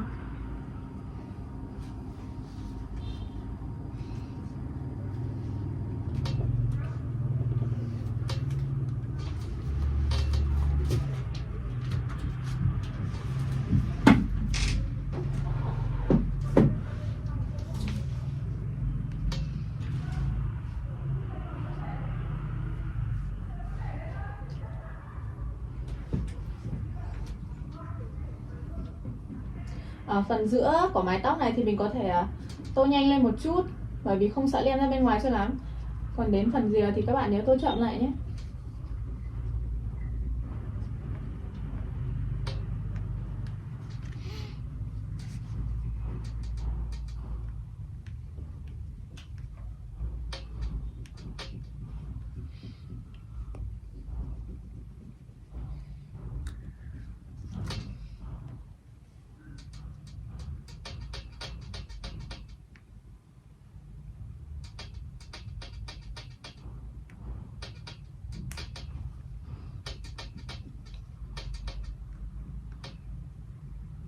Và mình sẽ tô tiếp cái phần cành trên này nữa nha.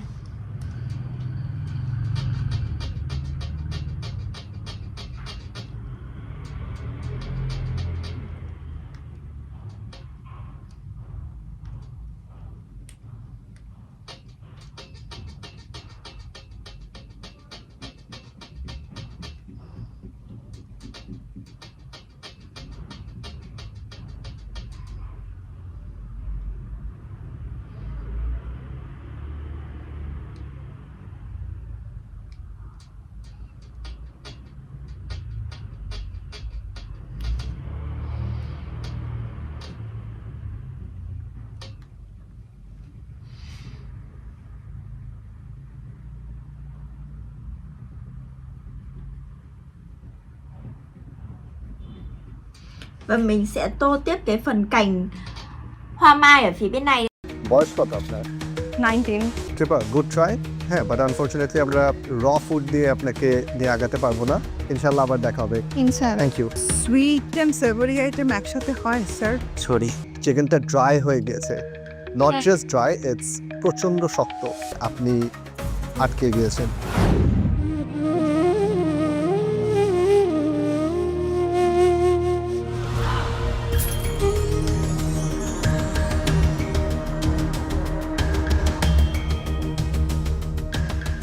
আজকে আমি বানিয়েছি সর্ষে ইলিশ 2.0 এবং সাথে brown rice.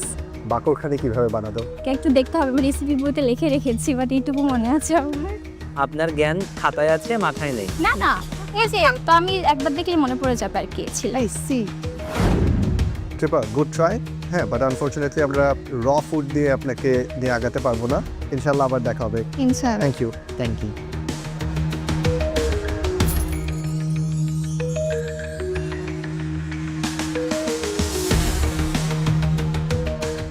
Bangladeshi খাওয়া কি কি বানাতে পারেন আপনি? কাচ্চি করা হয়েছে, স্ট্রিট ফুড সেগুলোও করা হয়েছে। ফুচকার শেলটা, খোলটা নিজে বানাতে পারেন? জি স্যার। কিভাবে বানান সেটা? সরি শেফ, মনে করতে পারছি না। Thank you very much.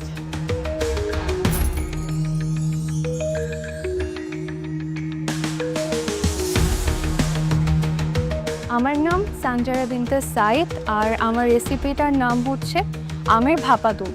বয়স কত আপনার? 19. দই বীজ ছাড়া কিভাবে দই বানায় এটা বলতে পারবেন? দইয়ের বীজ ছাড়া না, এটা আমি জানি না, সরি। তুমি আরো একটু প্র্যাকটিক্যালি তোমার স্কিলটাকে ডেভেলপ করে দেন। Thank you very best of lakh.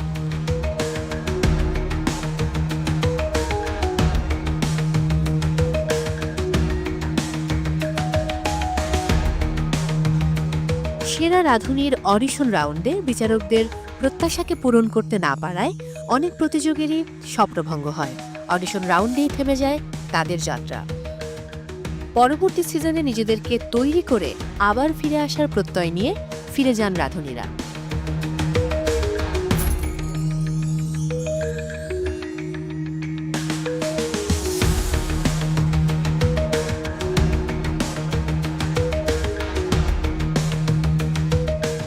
Sweet and savoury item একসাথে হয় স্যার?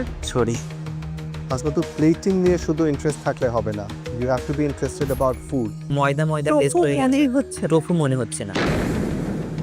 আমি রান্না করেছি fried rice with orange chicken. চিকেনটা ড্রাই হয়ে গেছে। নট জাস্ট ড্রাই, ইটস প্রচন্ড শক্ত। ঠিক আছে, থ্যাংক ইউ। Thank you.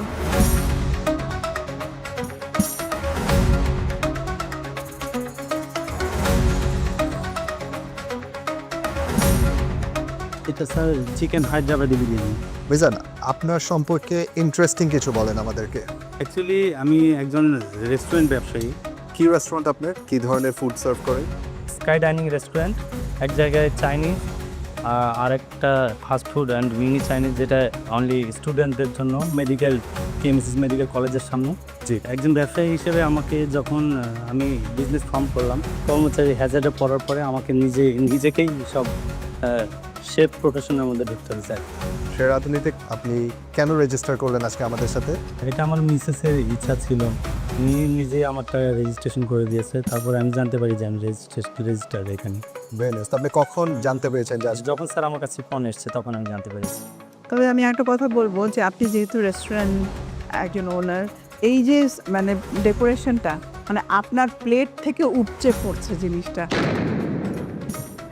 তো আর আমি একটু খেয়েছি, কোনো একটা মশলা আপনার অনেক বেশি আমার কাছে লাগছে এখানে।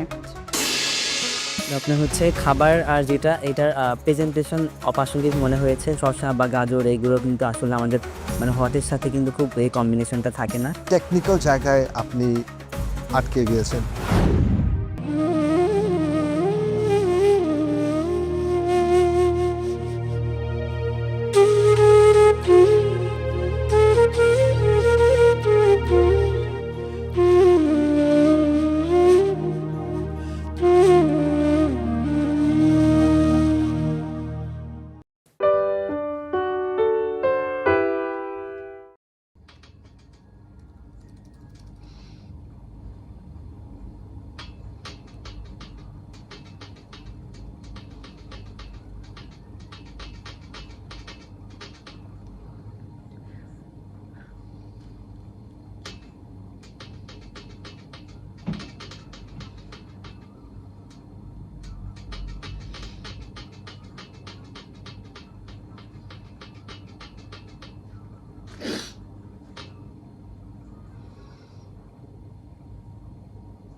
Và các bạn ơi, các bạn có thể thấy là mình chỉ có một khoảng nhỏ nữa thôi là mình đã tô xong rồi đúng không? Đó chính là phần đuôi nhá. Và mình sẽ cố gắng tô cẩn thận nốt phần đuôi này, tại vì cả một cái bức tranh mình tô đã rất là đẹp và không hề bị lem ra ngoài một đoạn nào rồi đúng không nào?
Thờ đéo gì như hấp hối thế?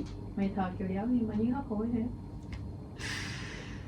Mà được hấp hối không ạ? Kiểu hồi xưa hay kiểu cái kiểu thờ mình bung mái đấy. Mình đáng yêu hả? Ừ. Người ngắn mũi.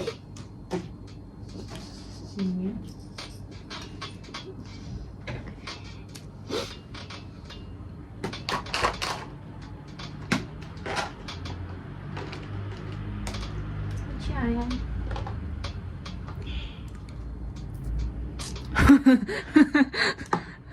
Thế cốc của chị để làm gì?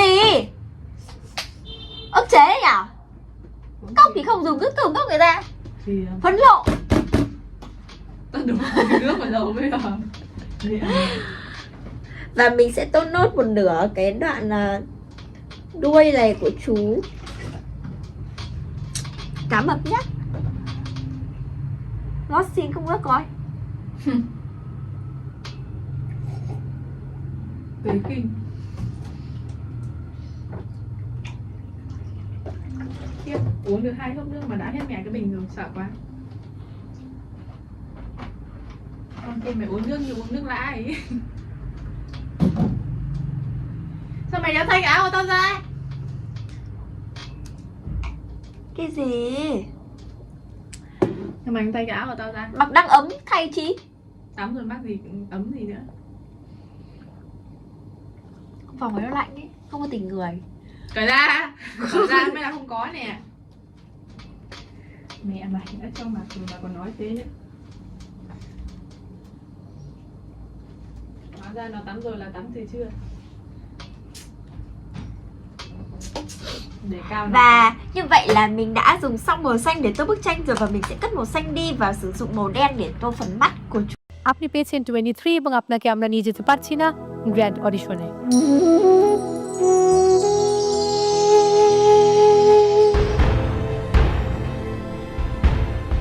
Out of 30, 22.7.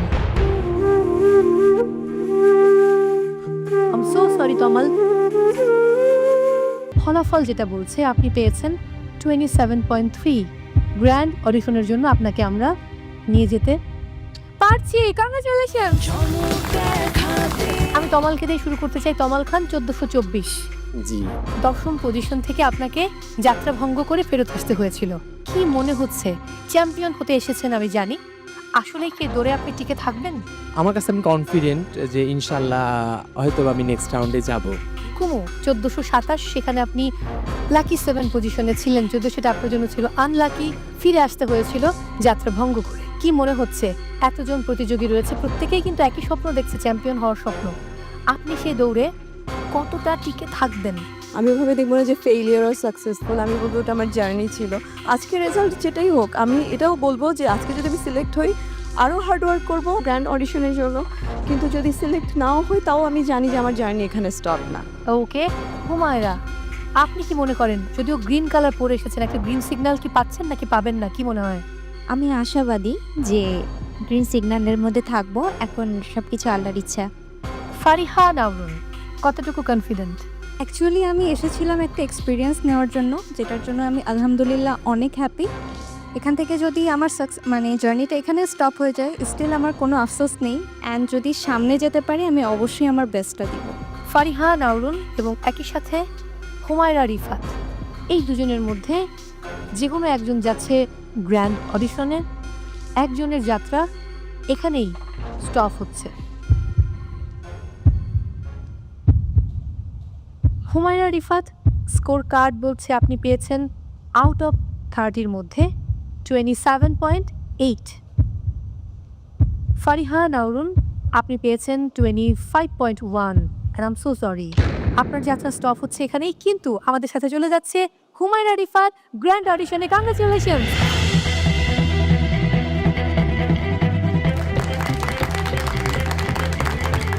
আমার মাঝে আমি সেরা রাধুনী। এবার চলে যাব আমি তামান্না ইয়াসমিনের কাছে। আপনি কি মনে করছেন, পাবেন? আমি আমার সর্বোচ্চ দিয়ে চেষ্টা করেছি, আমার মনে হয় আমার সে ক্যাপাবিলিটি আছে। যদি না পারেন, যদি না পাই তবে কোনো সমস্যা নেই। আমি আজকে যে অভিজ্ঞতা অর্জন করেছি সেটাকে পুঁজি করে আমি নেক্সট বার আবার আসবো।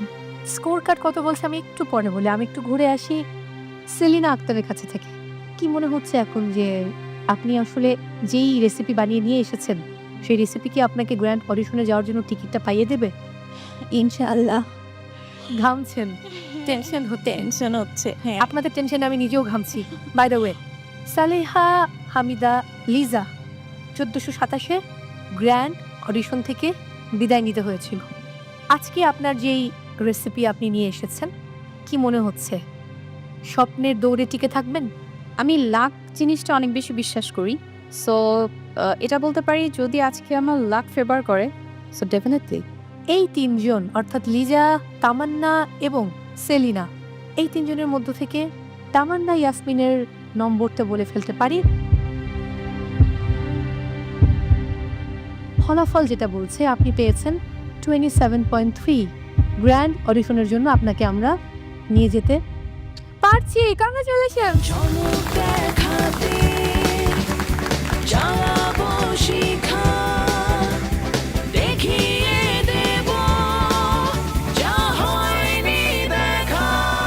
এবারে আমি চলে যাব সেলিনা আপনার কাছে। আপনি পেয়েছেন 23 এবং আপনাকে আমরা নিয়ে যেতে পারছি না গ্র্যান্ড অডিশনে।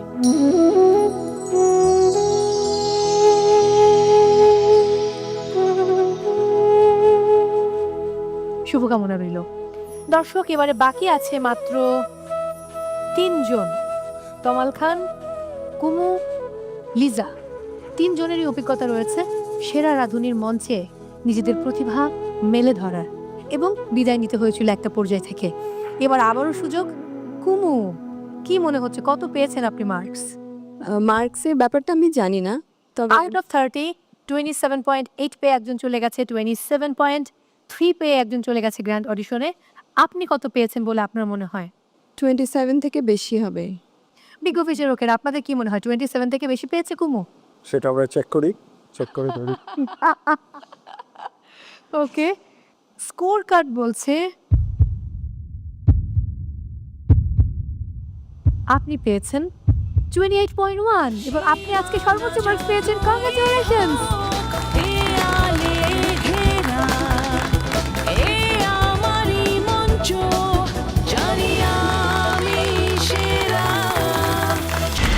রইল বাকি 2, মিস্টার খান অর্থাৎ তমাল খান এবং সেই সাথে লিজা। লিজা, কি মনে হচ্ছে, তমাল যাবে নাকি আপনি যাবেন? আশা রাখছি ইনশাআল্লাহ আমি যাব। আগেরবার কিন্তু ডিরেক্ট অ্যাপ্রন পেয়েছিলেন, এবার কিন্তু পাননি। হ্যাঁ, ওটা ওই যে ব্যাড লাক। তমাল, কি মনে হচ্ছে, আপনি যাচ্ছেন নাকি লিজা যাচ্ছে? বলতে পারছি না। ফলাফল যেটা বলছে, তমাল আপনি পেয়েছেন out of 30 22.7। I'm so sorry তমাল। যাত্রা শেষ হচ্ছে এখানেই। অন্যদিকে লিজা, আপনি পেয়েছেন আউট অফ 30 26.9 এবং কংগ্রাচুলেশনস, আপনি যাচ্ছেন গ্র্যান্ড অডিশনে। আপনি পাচ্ছেন সেই কাঙ্ক্ষিত আপন।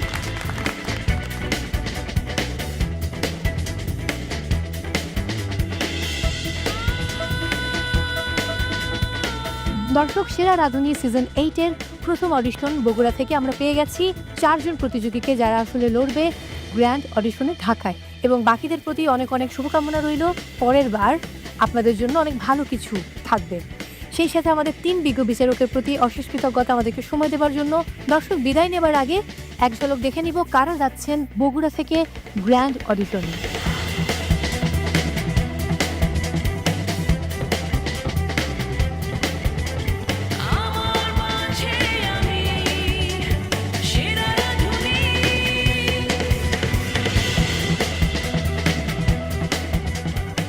দর্শক, দেখে নিলাম কোন 4 জন যাচ্ছেন বগুড়া থেকে ঢাকার গ্র্যান্ড অডিশনে। বিদায় নিচ্ছি বগুড়া থেকে, তবে দেখা হচ্ছে অন্য কোনো অডিশনে।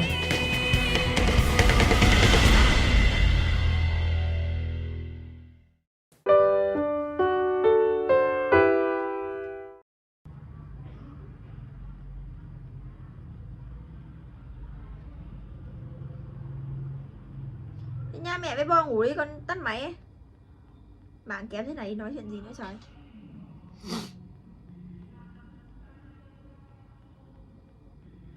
Trời ơi, bạn mà gọi mà cứ chưa nói 2 câu lại chết một lúc.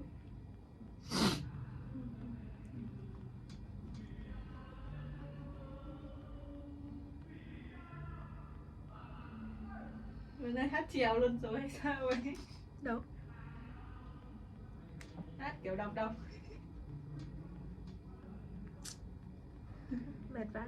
Trèo cải lương gì đấy không biết. Lúc đầu thì thằng trẻ con đã bảo hết thế hệ đến thế hệ kia mà dành hát luôn đấy.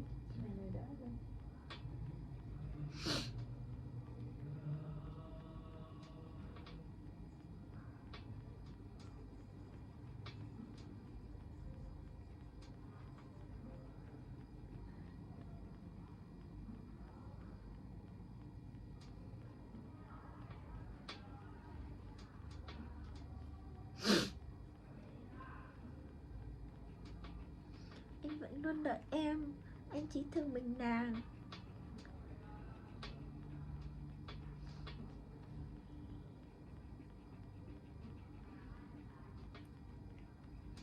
Và mình sẽ tô theo chiều ngang và cố gắng kéo từ bên phải sang bên trái thật nhanh nha. Nhưng các bạn nhớ là khi tô nhanh hay tô chậm các bạn cũng phải tô thật là cẩn thận để ý nhá.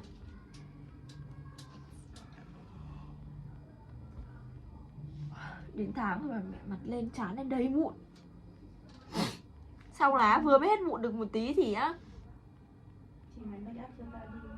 thì lại ấy, thì lại đến tháng. Lần trước thì lên mụn là do kiểu bí ra.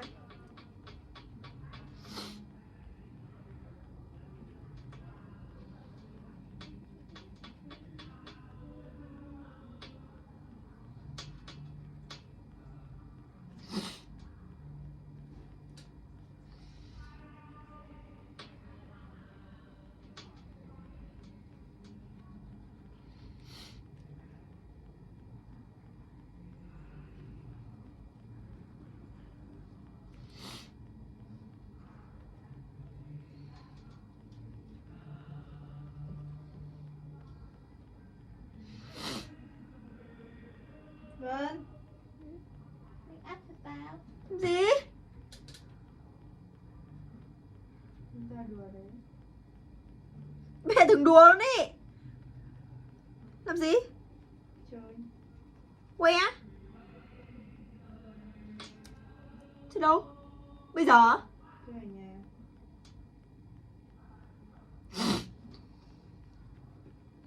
Mát quá. Đi đâu khai bao? Nhà. Thế mấy làm gì? Chơi. Nhưng mấy cái chơi đâu nhà? Nhà làm gì? Chơi. Làm sao? Một câu hỏi lệch quẩn vẫn tuần đấy câu trả lời. Sao? Đi mẹ chat. Hôm nay mình sẽ hướng dẫn các bạn cách make up nha. Thảo đưa vào đây. Ở nhà nhé. Rồi đây mình sẽ make up cho chị mình. Make up ở nhà sao cho đẹp. Thôi được rồi. Nhờ có sự thúc đẩy của mày nên giờ tao sẽ ăn xong gói ngũ cốc này. Giảm cân. Mày bắt tao nhưng mày bảo mà nên tao mới đổi hướng ăn thôi. Như này. Giờ này một mái nó sẽ ép thẳng như này, thẳng bưng luôn ấy, không có một cái tí nào thẳng hết bên này. Mặt thì đã to rồi. Không, ý là treo nó thế chứ em nó sao mà để được kiểu đấy. Đây này, thẳng đúng dài như này này, nó phải dài hẳn đến đây. Sợ quá. Nó còn không phải ngắn cơ.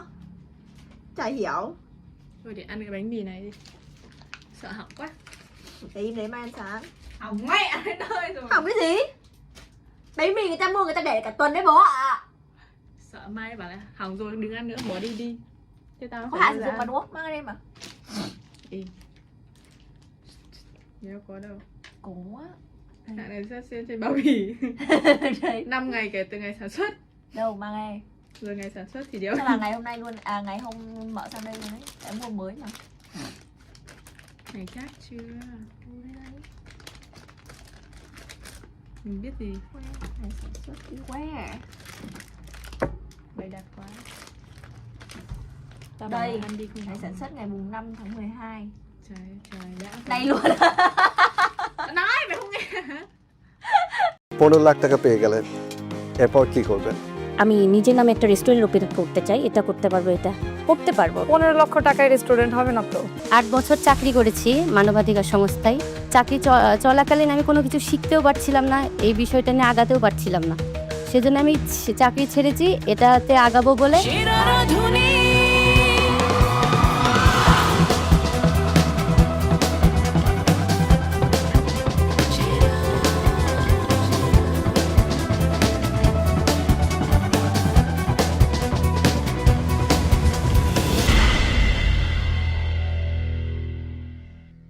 আমার রেসিপির নাম হলো velvety cocoa craving. জান্নাত, কি করেন আপনি? আমার একটা অনলাইন পেজ আছে যেখানে বাসায় ফুড বানিয়ে সেটা কি বলে সেল করি। কারিগরি প্রশিক্ষণ কেন্দ্র থেকে কয়েকটা বেকিং এবং কুকিংয়ের উপরে সার্টিফাইড কোর্স করেছি এবং বর্তমানে এখন ডিপ্লোমা কালিনারি ম্যানেজমেন্টের উপরে ডিপ্লোমা করছি। কেন এত পড়াশোনা করেছেন কালিনারি নিয়ে? নিজেকে একজন প্রফেশনাল শেফ হিসেবে দেখতে চাই। যখন প্রফেশনাল শেফ হয়ে যাবেন, আমি লাস্ট 7 বছর ঈদে কখনো ছুটি নেইনি। সো ঈদ কমপ্লিটলি গন, হলিডেজ কমপ্লিটলি গন। ফ্যামিলি এটা রাজি হবে? ফ্যামিলি মানবে? আমি 8 বছর চাকরি করেছি মানবাধিকার সংস্থায়। চাকরি চলাকালীন আমি কোনো কিছু শিখতেও পারছিলাম না, এই বিষয়টা নিয়ে আগাতেও পারছিলাম না। সেজন্য আমি চাকরি ছেড়েছি এটাতে আগাবো বলে। আর চাকরি যখন করেছি তখন আমার ছেলেকে আমার মা, আমার বোন ওরা হলো কি দেখাশোনা করেছে। আপনার কেন মনে হচ্ছে যে সেরা রাঁধুনি সেই প্ল্যাটফর্ম যেটা আপনাকে শেফ হতে সাহায্য করবে? যারা এই কালিনারি জগতে আসতে চায় তাদের জন্য একটা সেরা প্ল্যাটফর্ম হলো সেরা রাঁধুনি। সব কিছুর একটা শক্ত হাতের প্রয়োজন হয় কোনো কিছুতে সামনে আগিয়ে যেতে। তো আমার কাছে শক্ত হাত সেই সেরা রাঁধুনিটা। শেফ, আমরা কি করতে পারি বলেন? নিয়ে যাই ওয়েটিং কার্ড দিয়ে। ওয়েটিং কার্ড দিয়ে দিচ্ছি। 4 বছরের অপেক্ষা।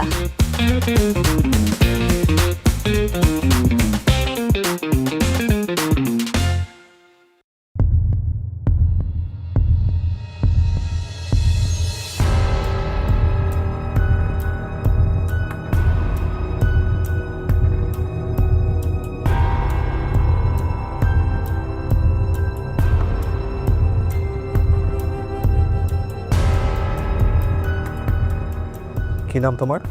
ফাতেমা খাতুন ঋতু। কি বানিয়েছো আজকে? ডেজার্ট বানিয়েছি হানি সানফ্লাওয়ার। আমি এখানে বাকলাভা করছি ক্রিম চিজ দিয়ে, যেখানে আমি ক্রিম চিজ ইউজ করেছি honey. So this is a baklava. Baklava এবং চিজ। আউটার লেয়ারটা বাকলাভা এবং উপরে cheese cake. Cheese cake and then this dum chicken. আর ওইটা নান বানাইছি আমি। এই দুটো রেসিপি থেকে যদি যে কোনো একটা সিলেক্ট করতে হয়, আমি যদি বলি আপনাকে আমি একটার জন্য মার্ক করব, সেটা কি হবে? তাহলে বাকলাভা চিজ কেক। কেন? বাকলাভা আমার বেকিং খুব ভালো লাগে করতে। কয়েকটি কুইজিনের নাম বলেন। আচ্ছা, মানে আমি ইতালিয়ান, তারপর এইভাবে বলবো কি পাস্তা, তারপর পিৎজা। ইন্ডিয়ান কুইজিনের মধ্যে আসে বিরিয়ানি, তারপর হলো বিভিন্ন ধরনের রায়তা, রাবড়ি, এগুলা। আর টার্কিশ ডেজার্ট করেছি। টার্কিশ ডেজার্টে বাকলাভা তো আসেই। থাই কুইজিনে হলো টম ইয়াম স্যুপ আছে, তারপরে হলো থাই ফ্রাইড রাইস আছে। একটু লেটস সে আমরা আপনাকে আজকে সিলেক্ট করলাম, আপনি শোতে এসে শো জিতে গিয়েছেন, ওকে, 15 লাখ টাকা পেয়ে গেলেন, এরপর কি করবেন? আমি নিজের নামে একটা রেস্টুরেন্ট ওপেন করতে চাই। এটা করতে পারবো, এটা করতে পারবো। 15 লক্ষ টাকায় রেস্টুরেন্ট হবে না তো? যতটুকু হোক, ছোট হোক বা বড় হোক, যতটুকু হোক আমি করব। যদি আজকে এখানে সুযোগ না পান তাহলে কি আপনার জার্নিটা থেমে যাবে? না না না, অবশ্যই না, আমি আবার চেষ্টা করব। I like the spirit. আপনার ফুডের টেস্ট ভালো। Thank you. এখন খুশি হতে পারেন। আপনাকে যখন 15 লাখ টাকা জিতেছেন, আপনি ইমাজিন করতে বলছে আপনি অনেক খুশি হয়ে গিয়েছিলেন। না না, এমন কিছু না। ঢাকা অবধি যাই তখন হয়তো ইমাজিন করতে পারবো যে আমি অনেকটা একটা ধাপ হলেও এগিয়ে আসতে পারছি। ইমাজিন করেন আপনি ওয়েটিং কার্ড পেয়ে গিয়েছেন। হ্যাঁ, আচ্ছা, পেয়ে গিয়েছেন সত্যি? জি, চলে আসুন। ঠিকই জানি, কি জানি আমার মাঝে আমি সেরা রাঁধুনি।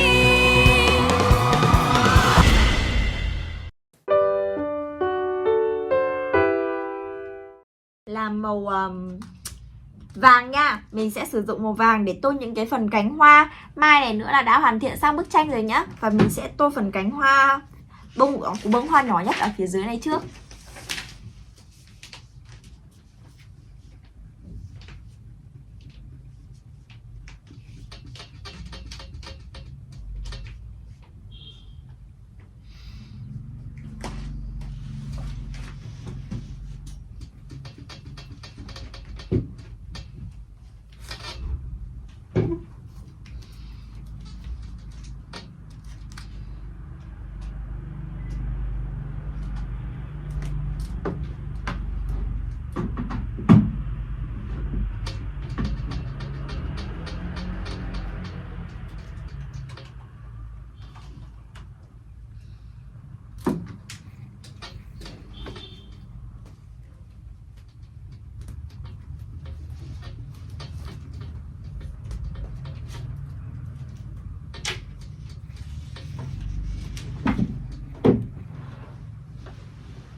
Thơm quá. Dạ. Không thơm thôi. Rồi mình sẽ sử dụng tiếp nha.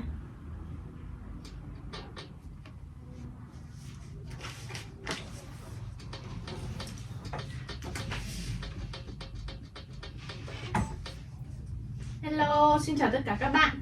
Hôm nay mình sẽ hướng dẫn cho các bạn cách tô màu bức tranh hình một chú bé đang chơi xếp hình này nha. Đây là bức tranh chú bé đang tập xếp hình này. Ở bên trên này thì là bức tranh mà người ta đã hướng dẫn mình tô màu trước rồi. Và mình sẽ phải quan sát xem nó có những màu gì và được tô ở những cái vị trí nào. Mình sẽ tô tương tự như vậy xuống cái bức tranh còn đang được bỏ trống ở bên dưới này nha. Thì mình đã chuẩn bị ở đây là một hộp màu sáp gồm 24 màu. Các bạn có thể quan sát này, nhưng mà nó hơi bị gãy một chút rồi. Vẫn có thể tô rất là ok nha, không sao hết. Các bạn cũng có thể sử dụng các loại màu khác, không nhất thiết phải là màu sáp giống mình nha. Bây giờ mình, theo như mình quan sát thì cái màu da là cái màu nhạt nhất, nên mình sẽ tô cái màu da đầu tiên nha. Đây là màu da hay còn là màu cam sữa. Mình sẽ tô phần da của chú bé này trước. Và như vậy là mình đã tô xong một bông hoa mai ở dưới này rồi. Và mình sẽ tiếp tục tô nốt bông hoa mai ở phía bên trên này nữa nha. Vân ơi, chiều tao dắt mày đi mua đồ nhé. Không, đi ngủ giờ mà. Ở đâu bán quần xịt đấy nhỉ? Em không biết, trước chúng nó mua ở đâu á. Trước trong khu quân sự của em có bán. Bán gì kỳ bán? Cái gì cơ? Bán gì kỳ thế? Trong đấy không thiếu một cái gì luôn mà. Nước rửa bát, giày lau bát, sách, vở, bút, búp bê, móc khóa. Không có một thiếu cái gì luôn. Em tưởng thì nó là siêu thị mà. Nhá, siêu thị khác, căng tin khác. 2 chỗ, một chỗ giặt quần áo nữa. Trời ơi, tưởng đi picnic á.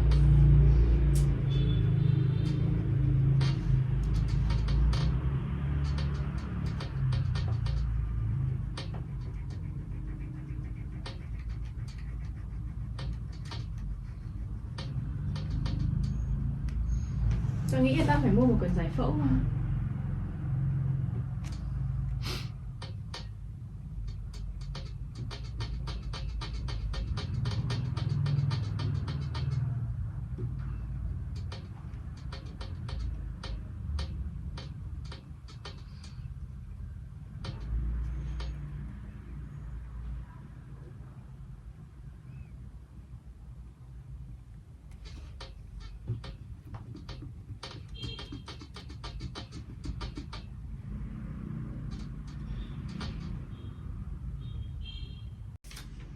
Tối nha.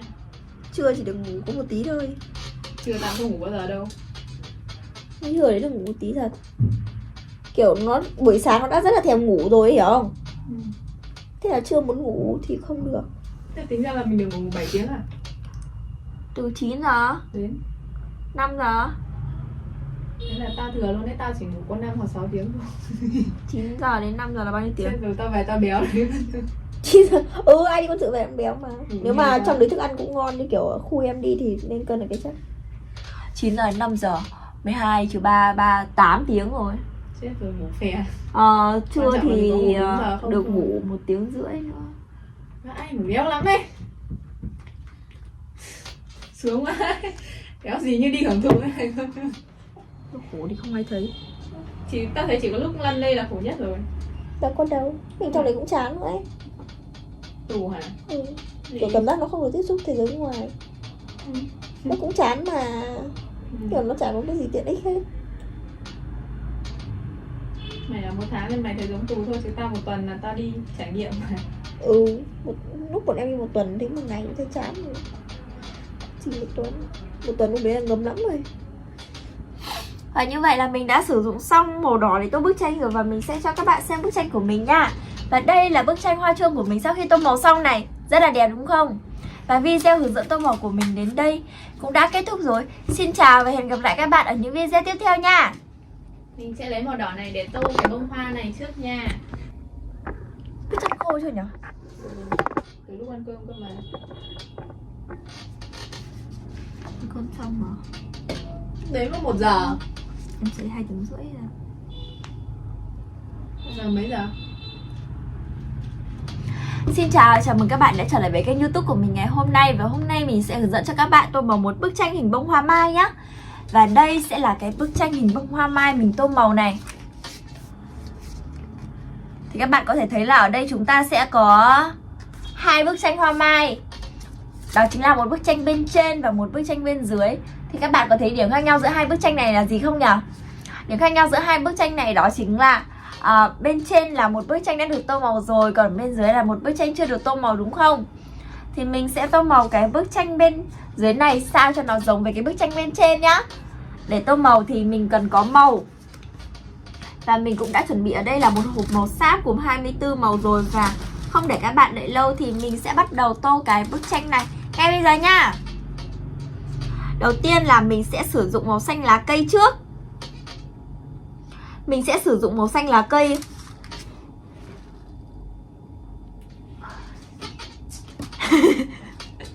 Để tô phần lá của hoa mai này. Ở đây sẽ có 4 chiếc lá và mình sẽ tô từng cái một nha. Đầu tiên mình sẽ tô chiếc lá trên này trước. Sai hả? Thôi đó, bây giờ để hai chị em mình đi ngủ nhé. Dạ. Chối mà được. Không ngủ chưa đâu. Chối mà được. Đầu nó sắp liệt. Bây giờ mình sẽ tô cái phần quần của cô bé này nha.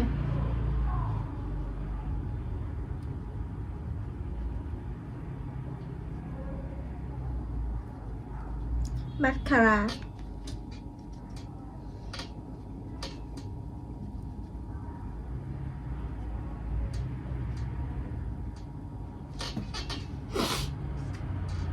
Và các bạn nhớ tô cẩn thận để mình không bị lem vào phần cánh hoa mai nhá.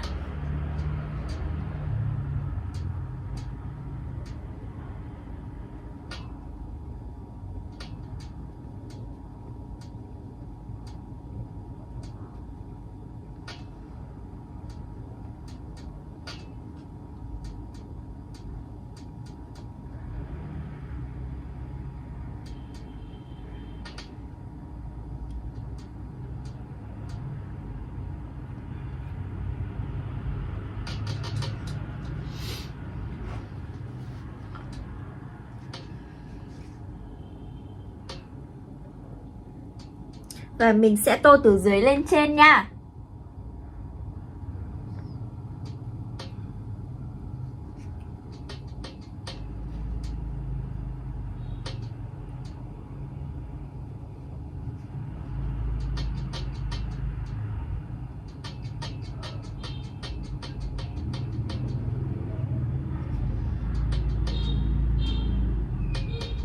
Yêu đã trao mình còn phải gì ngoài mình mà phải từ hôm nào.